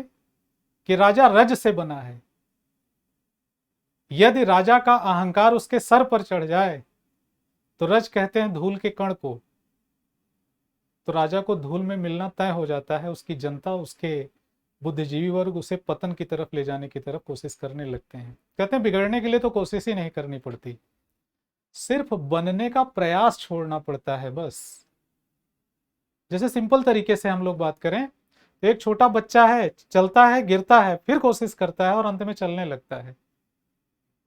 अगर वो चलने की कोशिश छोड़ दे तो जीवन में नहीं चल सकता। बिगड़ने के लिए सिर्फ प्रयास करना आपको छोड़ना पड़ेगा। एक कहावत है ना कि हो सकता है आप पढ़ रहे हो सफल ना हो, रिस्क है पढ़ाई में सफल होना, लेकिन अगर नहीं पढ़ रहे हैं तो यह बात कंफर्म है कि आप सफल नहीं होंगे। रिस्क ले रहे हैं तो इस बात की पॉसिबिलिटी है कि आप सफल हो सकते हैं, लेकिन आप रिस्क ही नहीं लेंगे तो 100% सफल होने की गारंटी समाप्त हो जाती है कि आप सफल नहीं होंगे। यही यहां पे भी हो गया। इनका सबसे लायल व्यक्ति, सबसे योग्य व्यक्ति इनको सुझाव देता है कि राजा जी सुधर जाओ, लेकिन राजा जी तो पागल हैं, प्रेम में, विषय में, गुटबाजी में, द्वेष में। कहते हैं पांव की मोच और छोटी सोच किसी को आगे बढ़ने नहीं देती। यहाँ पे भी यही हो रहा है।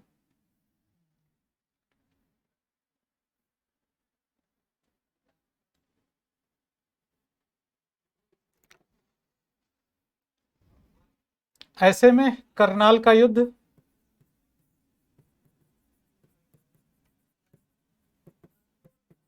1739, बैटल ऑफ करनाल, नादिर शाह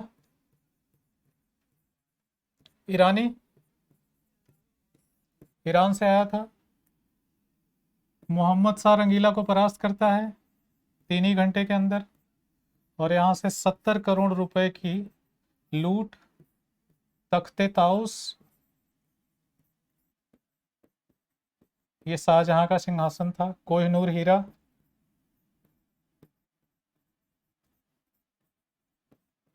कोहिनूर हीरा अपने साथ लेकर के जाता है। याद रखिएगा, मुगलों का स्वर्णकाल कौन सा है? शाहजहां का कार्यकाल। तख्ते ताउस का निर्माण, ताजमहल का निर्माण, कोहिनूर हीरा उसके जो है मुकुट में जड़ा हुआ। समृद्धि सत्ता की प्रतीक बन गई। Kohinoor become the identity of Mughal administration. अब जब ताकतवर हो गई कौन? East India company. ये कोहिनूर हीरा कहां चला जाएगा? ये कोहिनूर हीरा चला जाएगा ब्रिटेन। राजा दिलीप, अल्प वयस्क व्यक्ति, उसके साथ अंग्रेजों ने छलपूर्ण संधि की और उन्हें ब्रिटेन ले जाकर के उनसे कोहिनूर हीरा ले लिया गया। इस तरह से करनाल का युद्ध, नादिर शाह, मोहम्मद शाह 70 करोड़ रुपए की लूट करता है, तख्ते ताउस, कोहिनूर हीरा अपने साथ लेकर के जाता है। इसका परिणाम क्या हुआ?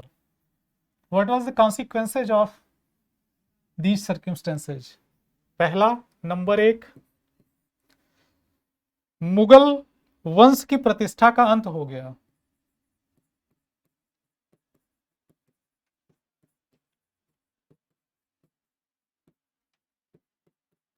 प्रतिष्ठा समाप्त। Status of Mughal dynasty was removed, finished, खत्म। दूसरा क्या होता है? केंद्रीय प्रशासन विकलांग।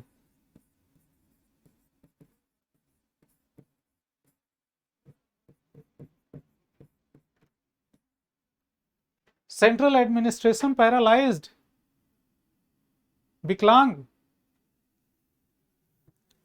और क्या हो रहा है? वित्तीय स्थिति चिंताजनक।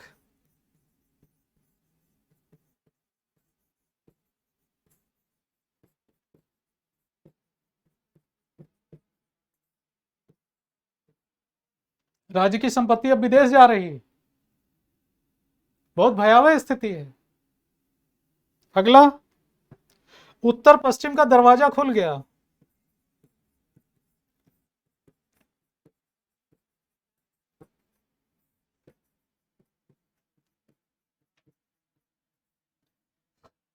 North west frontier open.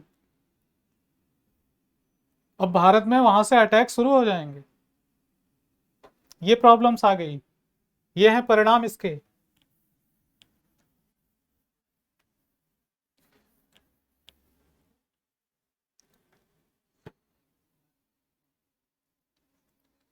वास्तविक रूप में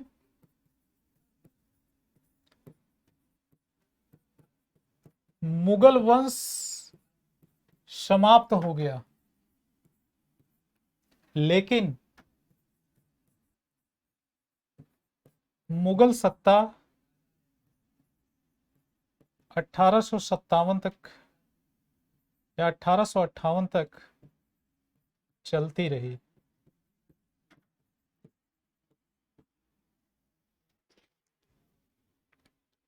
क्यों?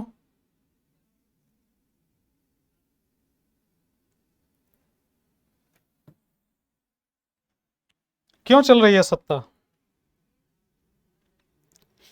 शाह आलम द्वितीय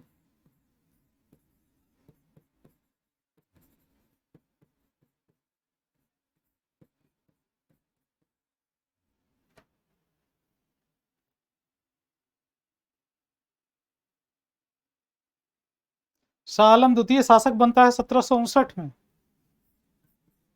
1759। ठीक है। और 1757 में अहमद शाह अब्दाली जब भारत पर आक्रमण करता है तो ये अवध की शरण में चला जाता है, अवध राज्य की शरण में चला जाता है शाह आलम द्वितीय।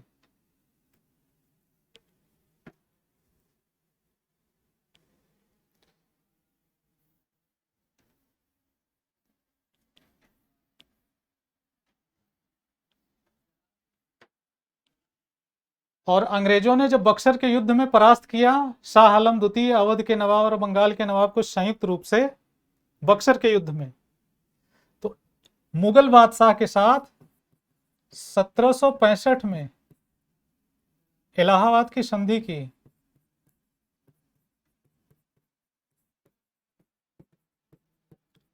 Treaty of Allahabad. और ईआईसी ने अपनी सत्ता को क्या कर दिया, वैधता प्रदान कर दी। EIC became the successor of Mughal dynasty. Allahabad की संधि से यह तय हो गया कि अब बंगाल की दीवानी का अधिकार किसको हैंडओवर हो रहा है, ईआईसी को। राजस्व वसूलने की शक्ति किसके पास ट्रांसफर हो रही है, ईआईसी के पास। बाद में इसे 1772 में शाह आलम द्वितीय को कौन उठा लाएगा, 1772 में मराठे माधव नारायण राव उठा लाएगा और इसे दिल्ली की गद्दी पर बैठा देगा।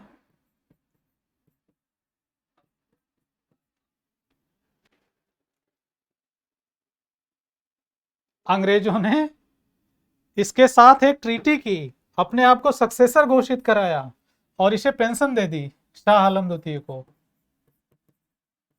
पेंशन देकर के इलाहाबाद भेज दिया, करा के क्षेत्र में। ये पोजीशन है। और इस पोजीशन के साथ आप देख रहे हैं कि मराठे जानते हैं कि लीगल अभी भी कौन है राजा, शाह आलम द्वितीय।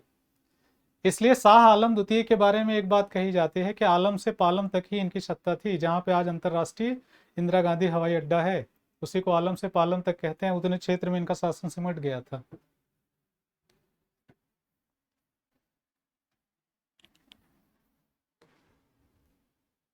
और इन्हीं के कार्यकाल में 1803 में दिल्ली पर अंग्रेजों ने अधिकार कर लिया। EIC captured Delhi in 1803 in the time period of Shah Alam द्वितीय। ठीक है, तो ये इतनी बातें आपको जाननी है। इतनी बातें जान करके आप आसानी से अपने विषय पर अपनी पकड़ मजबूत कर सकते हैं।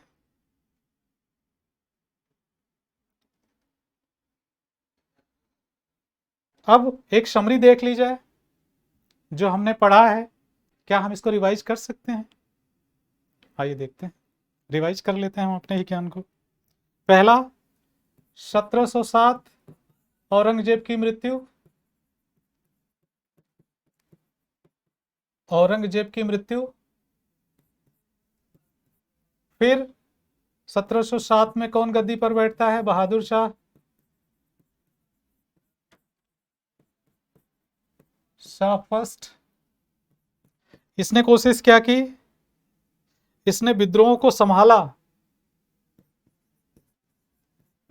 विद्रोह को संभाला, लेकिन वित्तीय स्थिति नहीं संभली।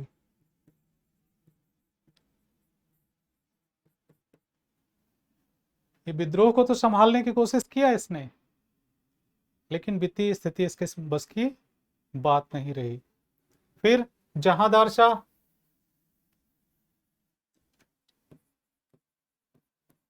जहांदार शाह, इसने क्या किया, इसने भी सशक्त समझौते किए।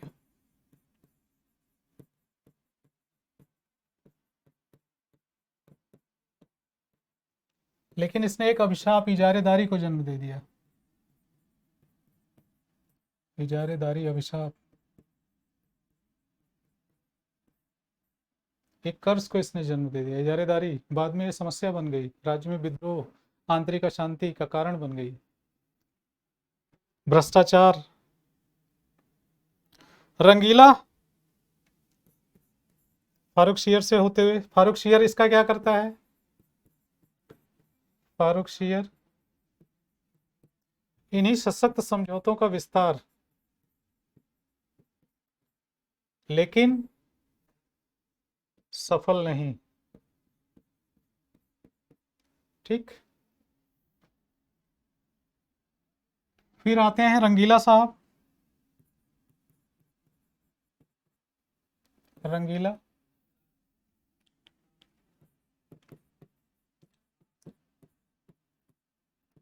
और इनके समय में 1724 में स्थिति में क्या हो जाता है? विस्फोट। और इन्हीं का वजीर निजामुल मुल्क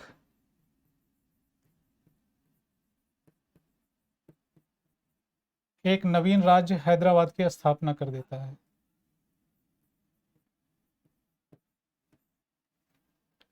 ठीक है, स्थिति विस्फोटक हो गई, ये बात आप देख चुके हैं। अब इनके बाद शाह आलम की बात आती है। शाह आलम द्वितीय, शाह आलम द्वितीय, इनकी स्थिति क्या है? इनकी वास्तविक सत्ता समाप्त है।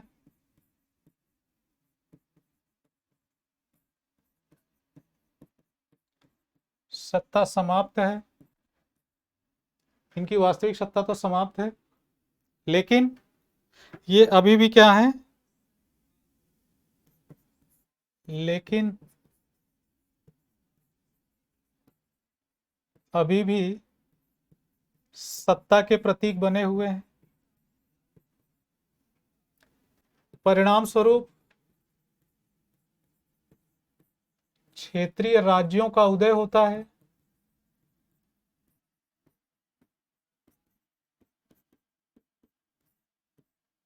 शाह आलम द्वितीय के कार्यकाल में ये परिणाम है इसके। और शाह आलम द्वितीय से अपनी सत्ता को वैधता कौन दिला देता है? EIC। ये चीज आप उकेर करके आसानी से चीजों को समझ सकते हैं कि यहां तक हम लोगों ने जो पढ़ाई की उसके पीछे का जो एक सार है, वो है कि वित्तीय स्थिति बिगड़नी शुरू हुई शाहजहां के कार्यकाल में, और उसे और विकराल स्वरूप में दिया औरंगजेब ने विरासत के रूप में। उस बिगड़ी स्थिति को संभाल पाने की स्थिति में कौन नहीं था? बहादुर शाह प्रथम। जहांदार शाह ने उसको सुधारने के चक्कर में वित्तीय स्थिति तो सुधारा, लेकिन उसके चक्कर में एक महाराक्षस को जन्म दिया, मॉन्स्टर को जन्म दे दिया, जिसका नाम था इजारेदारी। इजारेदारी से क्या होगा? ठेकेदार, लम्बरदार, इन सबका उदय, जागीरदार, इन सबका उदय होगा। ये शासन के लिए एक चुनौती बन जाएंगे। इजारेदारी का जन्म हो जाता है, और इजारेदारी की जन्म की वजह से आंतरिक अशांति पैदा होगी, विद्रोह होंगे, और उसे संभालने के लिए वित्त चाहिए। हासिल और जमा हमने पहले ही बताया, जमा कम हो रहा है, हासिल ज्यादा हो रहा है, राज्य संकट में आ जाएगा। ठीक है, और उसके बाद इजारेदारी के बाद फारुखशियर भी समझौते का विस्तार तो करता है, लेकिन वित्तीय स्थिति को संभाल नहीं पाता है। मोहम्मद शाह रंगीला, वो तो अपना इतना काम के विषय में मस्त रहता था कि उसने राज्य की तरफ ध्यान ही देना छोड़ दिया, जिसका परिणाम ये हुआ कि पहले तो उसी के वजीर निजामुल मुल्क ने उसे समझाने की कोशिश की, बाद में समझाना छोड़ करके वो अलग राज्य की स्थापना कर लेता है और हैदराबाद को ही सशक्त करने की कोशिश करता है। ठीक, बाद में रंगीला के ही समय में कोढ़ में खाज, करनाल का युद्ध, नादिर शाह का अटैक, और नादिर शाह के अटैक के बाद बची खुची जो सत्ता थी मुगलों की, वास्तविक रूप में समाप्त हो गई। लेकिन अंग्रेज जानते थे कि मुगल डायनेस्टी के असली वारिस यही हैं, इसलिए इनसे ले जाकर के 1765 में इलाहाबाद की संधि कर लेते हैं। इलाहाबाद की संधि, तीन चीजें मॉडर्न हिस्ट्री में बहुत इंपॉर्टेंट रोल प्ले करती हैं, इसे यही समझ लेते हैं। एक तो ट्रीटी ऑफ इलाहाबाद, इलाहाबाद की संधि,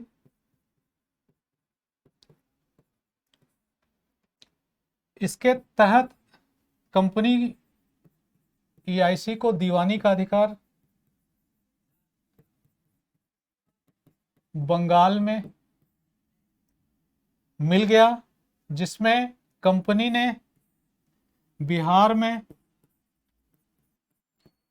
राजा सिताब राय,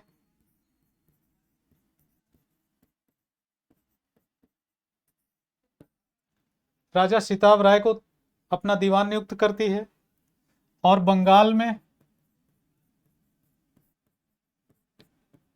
ए रजा खान, पहले एसडीएम कह सकते हैं आप, फर्स्ट एसडीएम, पहले एसडीएम की नियुक्ति करता है ए रजा खान की। अब निजामत और दीवानी, इन दो भागों में कंपनी ने काम को बांट दिया। नजमुद्दौला नवाब है कहाँ का, बंगाल का, उसके पास निजामत रख दी कि आप सुनवाई करिएगा, वसूली का अधिकार हमारे पास है। उन्होंने कहा हमारा खर्चा कैसे चलेगा, कंपनी ने कहा हम उठाएंगे। और जब इन्होंने रेवेन्यू कलेक्शन किया तो अंग्रेज खुद वसूलने नहीं गए, दो लोगों को नियुक्त किया, राजा सिताब राय को बिहार में और ए रजा खान को बंगाल में। और इनसे कहा गया कि जम के पैसा वसूलिए। और जब इन लोगों ने पैसा वसूला, लोग शिकायत लेकर के गए किसके पास, निजाम के पास। तो निजाम ने कहा इनका पैसा वापस कर दिया जाए, लेकिन वो पावर किसके पास था, ईआईसी के पास। और बाद में द्वैत शासन बंगाल में लागू यही तो था, यही था direct system, first time used by Clive in Bengal. और ये द्वैत शासन ने क्या किया, भारत के राज्यों की सांसें उखाड़ दी, जड़ें हिला करके रख दिया पूरी तरह से। खोखले हो गए भारतीय राज्य, आर्थिक रूप से दिवालिया हो गए। और बगैर वित्त के युद्ध नहीं लड़ा जा सकता। इसीलिए रूस ने यूक्रेन में युद्ध लड़ने के लिए सबसे पहले भारत से क्या कहा, आप मेरे से तेल खरीदिए, और जब आप मेरे से तेल खरीदेंगे तो मुझे लगातार मुद्रा की आपूर्ति होती रहेगी और हम युद्ध लंबे समय तक खींच सकते हैं। पहले हमें अपने वैकल्पिक स्रोतों की व्यवस्था करनी चाहिए, फिर युद्ध के मैदान में कूदना चाहिए। ये सिखाते हैं हमें ये परिस्थितियां। ठीक है, इलाहाबाद की संधि। और बाद में जब भारतीय राज्यों में असंतोष बढ़ता जाएगा तो क्या होगा, क्लाइव के यहां से वापस बुला लिया जाएगा, वारेन हेस्टिंग आएगा। और वारेन हेस्टिंग क्या करेगा, बंगाल से द्वैत शासन समाप्त कर देगा, direct system will be removed. लेकिन अंग्रेजों को पता था कि ये कितनी फ्रूटफुल है, जब तक भारतीय मजबूत रहेंगे तब तक उन पर शासन नहीं किया जा सकता। इसलिए एक दूसरी पॉलिसी लेकर के 1799 में वेलेजली आता है, वेलेजली, और इसी का नाम है सब्सिडरी अलायंस, सहायक संधि।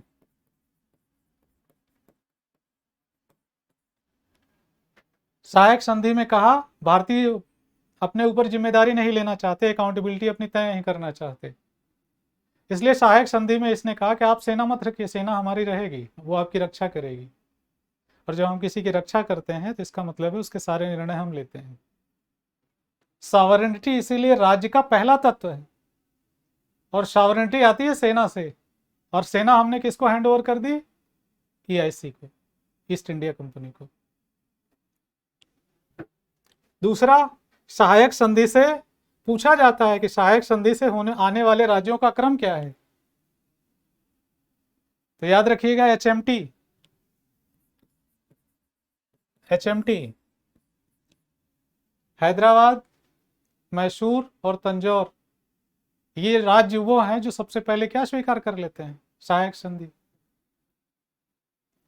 ठीक है, फिर जब सहायक संधि से सभी राज्यों की जान निकल गई तो जहां जहां लीगलाइज राजा राज करते थे उनको खत्म करने के लिए डलहौजी को बुलाया गया।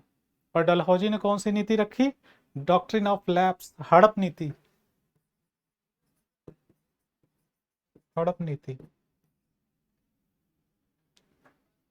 और हड़प नीति का एक सिंपल कोड है, सजय सब बोझाना, सजय सब बोझाना,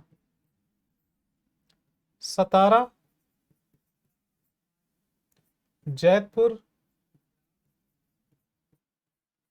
संभल, बघाट, उदयपुर, झांसी, नागपुर और लास्ट में हम लोग रखते हैं अवध।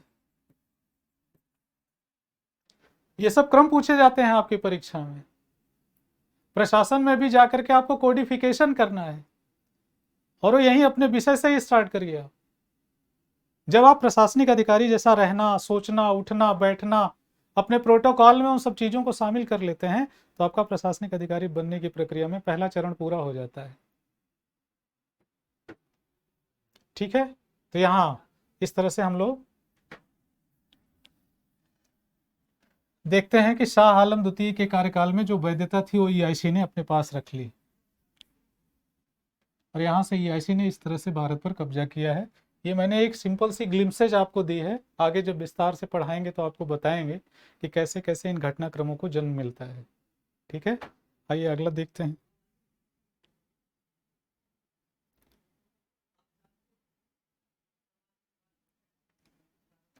हम देख रहे हैं कि 1759 में शाह आलम द्वितीय जब राजा बनता है तो मुगल सत्ता समाप्त हो गई है। मुगल सत्ता वास्तविक रूप में समाप्त,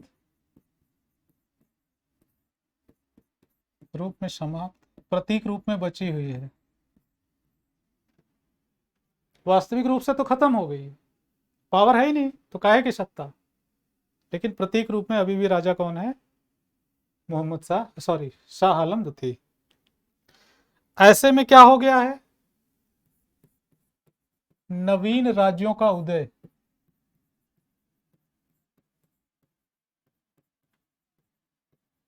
इमर्जेंस ऑफ न्यू स्टेट्स, नवीन राज्यों का उदय, इमर्जेंस ऑफ न्यू स्टेट्स। वो कौन कौन से हैं, आइए देख लेते हैं। बंगाल,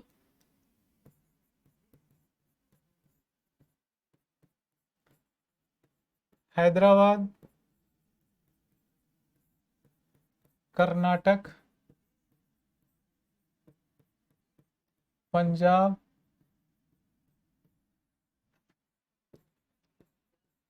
मैसूर,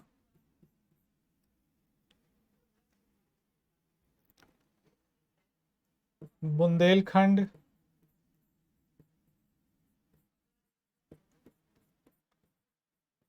रुहेलखंड,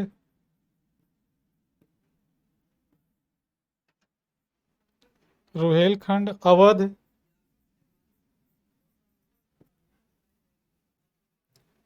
बंगाल, हैदराबाद, कर्नाटक, पंजाब, मैसूर, बुंदेलखंड, रुहेलखंड, अवध।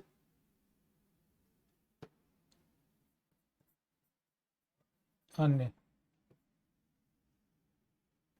इस तरह से आप अपने फिगर बना लेंगे कि निम्नलिखित राज्यों का, क्योंकि मुगल सत्ता तो अब समाप्त हो रही है, राजा तो कहीं अपने विषय पर ध्यान ही नहीं दे रहा, और देगा भी कैसे? जो रेवेन्यू है उसके पास तो समाप्त है। अगर आपको नौकरी मिली है तो घर में आपकी इज्जत अच्छी है, क्यों? क्योंकि सैलरी आ रही है ना। सैलरी आना बंद हो जाए तो आप भी सामान्य नागरिक हो जाएंगे। क्यों? क्योंकि आपके फैसले का प्रभाव अब किसी पर पड़ने वाला नहीं है। वही स्थिति यहाँ के राजा की भी, वो पेंशनर बन गया। नवीन नवीन राज्यों का उदय हो रहा है, और जब क्षेत्रीय शक्तियों का उदय होगा तो सत्ता का जो केंद्र है वो बदल जाएगा। सत्ता का केंद्र कैसे बदलेगा, आइए देखते हैं।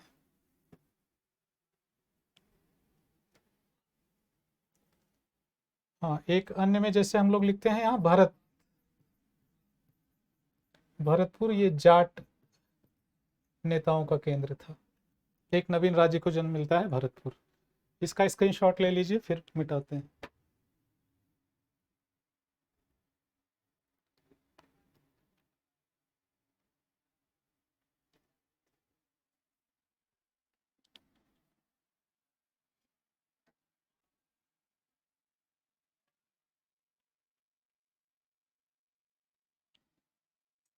अब प्रश्न ये है कि नवीन राज्य जो जिनका जन्म हुआ उनकी भूमिका क्या थी? What was the role of them? नवीन राज्यों की भूमिका, the role of emergent new states, new राज्यों के उदय के बाद इनकी भूमिका क्या थी? और ये ईआईसी के शिकार कैसे हो गए? मुगलों से तो स्वतंत्र हुए, फिर ईआईसी के नियंत्रण में कैसे आ गए? क्वेश्चन। बहुत इंपॉर्टेंट बात है। एक तरफ तो केंद्र कमजोर हुआ, और केंद्र के कमजोर होने के बाद ये स्वतंत्र हो गए, तो फिर ये फिर एक विदेशी सत्ता की शक्ति के शिकार कैसे हो गए? यही हमारे जानने का विषय है। आइए देखते हैं।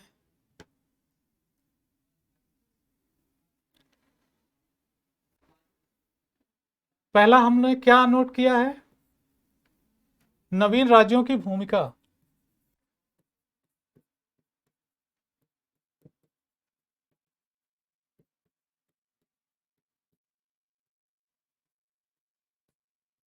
निम्नलिखित भूमिका थी। एक, इन्होंने लॉ एंड ऑर्डर को व्यवस्थित किया, मेंटेन किया। दे maintain the law and order. Bharat में अराजकता की स्थिति नहीं है, इसको इन्होंने संभाल लिया। अगला, व्यापारिक राजनीतिक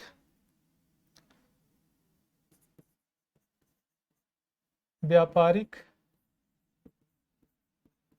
राजनीतिक क्षेत्र को भरा।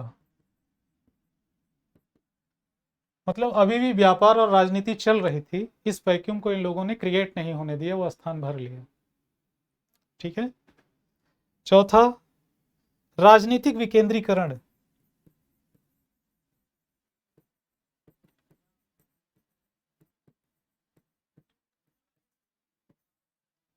पॉलिटिकल डिसेंट्रलाइजेशन हुआ, जागीरदार, सामंत, इन सबका उदय हो रहा है। सत्ता के विभिन्न केंद्र हो गए, डिफरेंट प्रेशर ग्रुप्स का क्रिएशन हो गया। तो राजनीति का क्या हो रहा है? विकेंद्रीकरण। और व्यापार वाणिज्य को बढ़ावा मिला।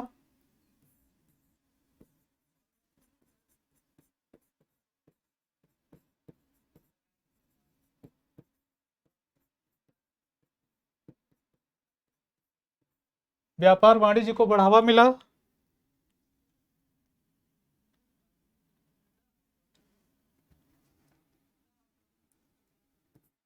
गैर सांप्रदायिक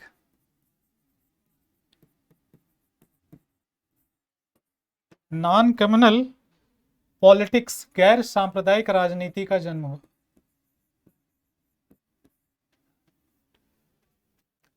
यह है नवीन राज्यों की भूमिका। गैर कम्युनल हो गए, व्यापार वाणिज्य को बढ़ावा मिला, राजनीतिक विकेंद्रीकरण को मिला, व्यापारिक राजनीतिक क्षेत्र को भरा, लॉ एंड ऑर्डर को मेंटेन किया। ये इनकी भूमिका है। स्क्रीनशॉट ले लीजिए।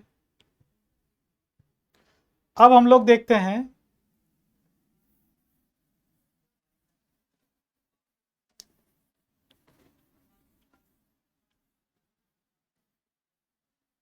कि ये ईआईसी के शिकार कैसे हो गए।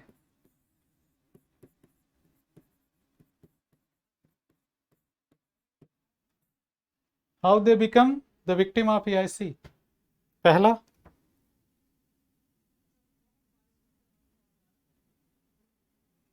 नंबर एक, 17वीं सदी में, इन 17th सेंचुरी जो वित्तीय संकट शुरू हुआ,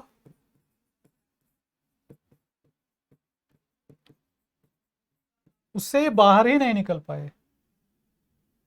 17वीं सदी में वित्तीय संकट जो प्रारंभ हुआ, उससे आने वाले मुगल एम्परर कभी बाहर निकल नहीं पाए, नवीन राज्य भी उससे बाहर निकल नहीं पाए। दूसरा कारण क्या था, कैसे शिकार हो रहे हैं? Tax collection.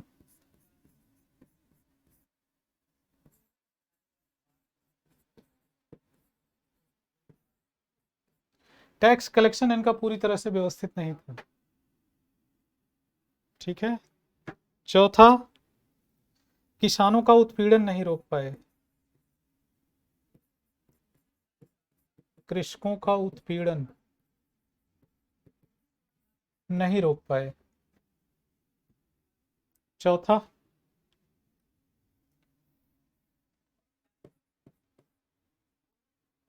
विदेशी कंपनियों से कुछ सीख नहीं पाए।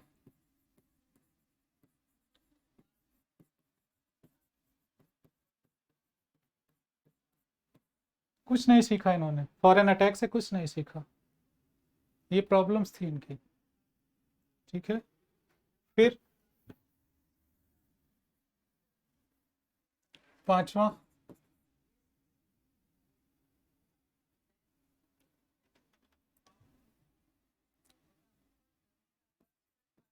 EIC और यूरोपीय कंपनी की मंशा को भांप नहीं पाए।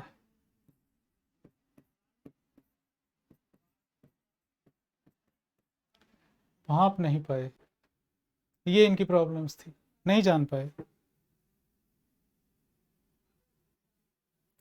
ऐसे में निजामुल मुल्क इनका क्या था, वजीर था। और निजामुल मुल्क जब इनका वजीर था तो वो इनसे अलग होकर के एक नवीन राज्य की स्थापना करता है।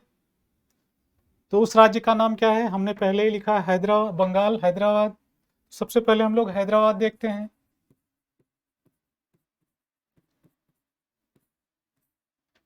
हैदराबाद, हैदराबाद की पोजीशन क्या है,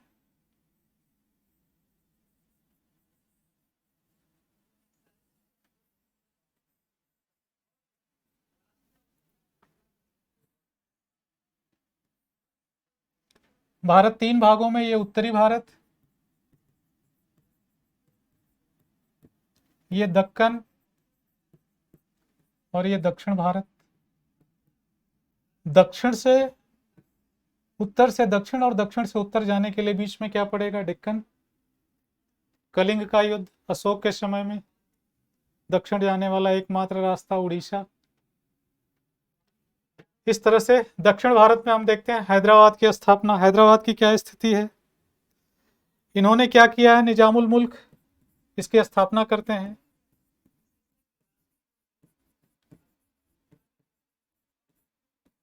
इसकी स्थापना करते हैं। दूसरा, पहले तो निजामुल मुल्क ने रंगीला को समझाया,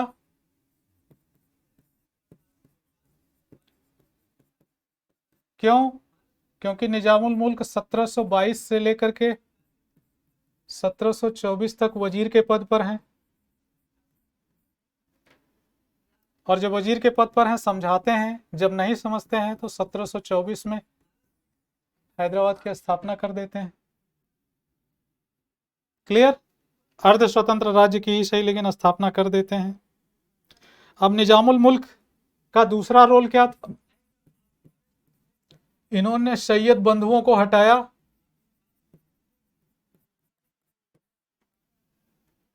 सत्ता से बाहर किया। दूसरा, 1722 से 1720 से 22 तक, 1720 से 1722 तक ये दक्कन के प्रभारी रहे,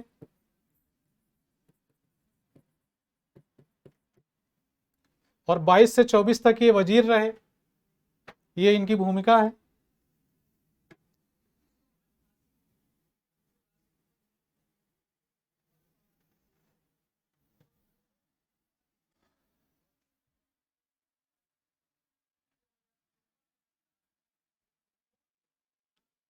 दक्कन में मराठों के बीच सिविल वार चल रहा था।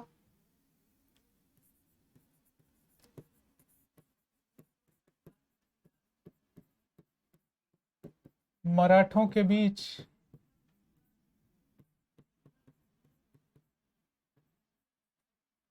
सिविल वार, बाद में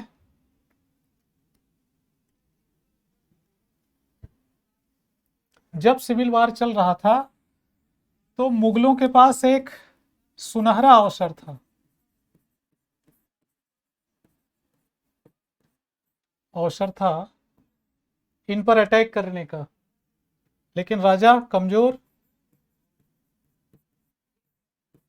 जिसके कारण मुगल सत्ता इस अवसर का लाभ उठा नहीं पाई। ताराबाई और साहू जी के बीच में जो युद्ध चला उसका लाभ इन लोगों ने उठा नहीं लिया। क्यों? क्योंकि दिल्ली षड्यंत्र का केंद्र था। षड्यंत्र का केंद्र, षड्यंत्रों का केंद्र है दिल्ली। आइए देखते हैं आगे।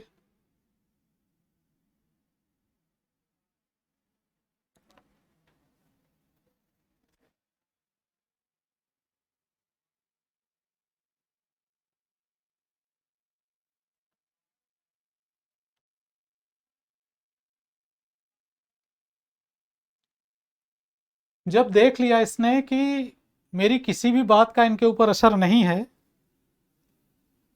तो उसने 1724 में निजामुल मुल्क ने अर्ध स्वतंत्र राज्य हैदराबाद की स्थापना की। पूर्ण स्वतंत्र की नहीं, अर्ध स्वतंत्र की। डोमिनियन स्टेट की स्थापना की। अभी भी वो अपना मालिक किसे मान रहा है? मुगलों को। लेकिन कर क्या रहा है? स्वतंत्र फैसले। जैसे इसने बगैर मुगलों की अनुमति से युद्ध किए, उपाधियां बांटी,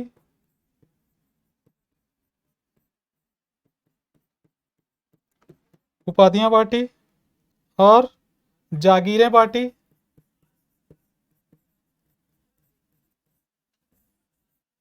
जागीरें बांटी, संधि किए।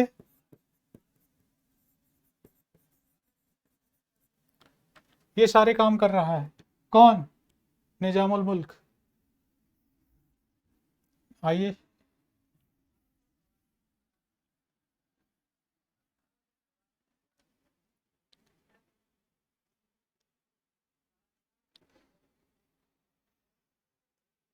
इसने जागीरदारी प्रथा को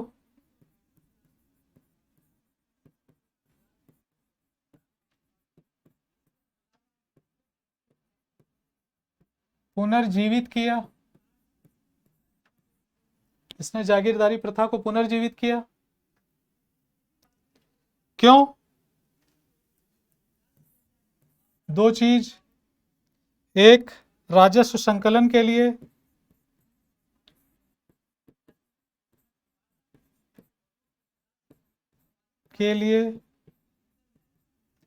और स्वयं को मजबूत बनाने के लिए, making himself strong and for the collection of revenue.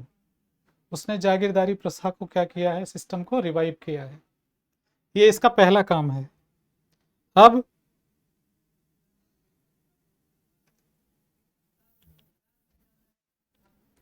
इसको फिगर से समझा जाए।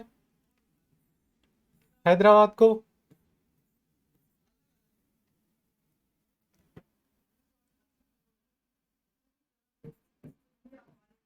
स्वतंत्र राज्य, जागीरदारी प्रथा को पुनर्जीवित, जागीरदारी प्रथा को पुनर्जीवित किया, करप्शन पर प्रहार किया, भ्रष्टाचार चार पर प्रहार किया, स्पेशली राजस्व के क्षेत्र में, विद्रोही जमींदारों का दमन किया,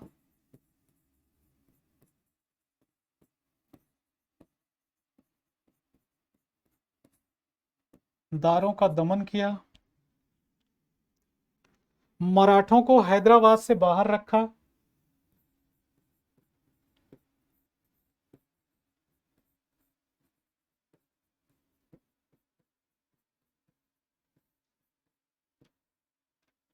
मराठों को हैदराबाद से बाहर रखा। ये इसकी सफलता है। और कानून व्यवस्था को बनाए रखा। ये इसकी सफलता थी। ये फिगर आप जब भी मेंस में कॉपी लिखें तो ज़रूर बनाएं, और इस फिगर को लिखने के बाद अपनी बातों को इस फिगर को बनाने के बाद अपनी बातों को लिखने का प्रयास करें। ठीक है, आइए आगे देखते हैं।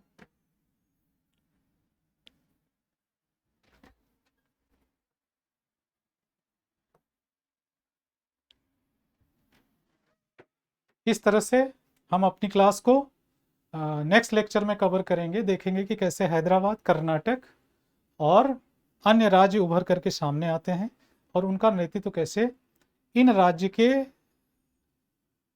योग्य शासकों ने कैसे आगे बढ़ाया। ठीक है, तो wish you all the best, thank you.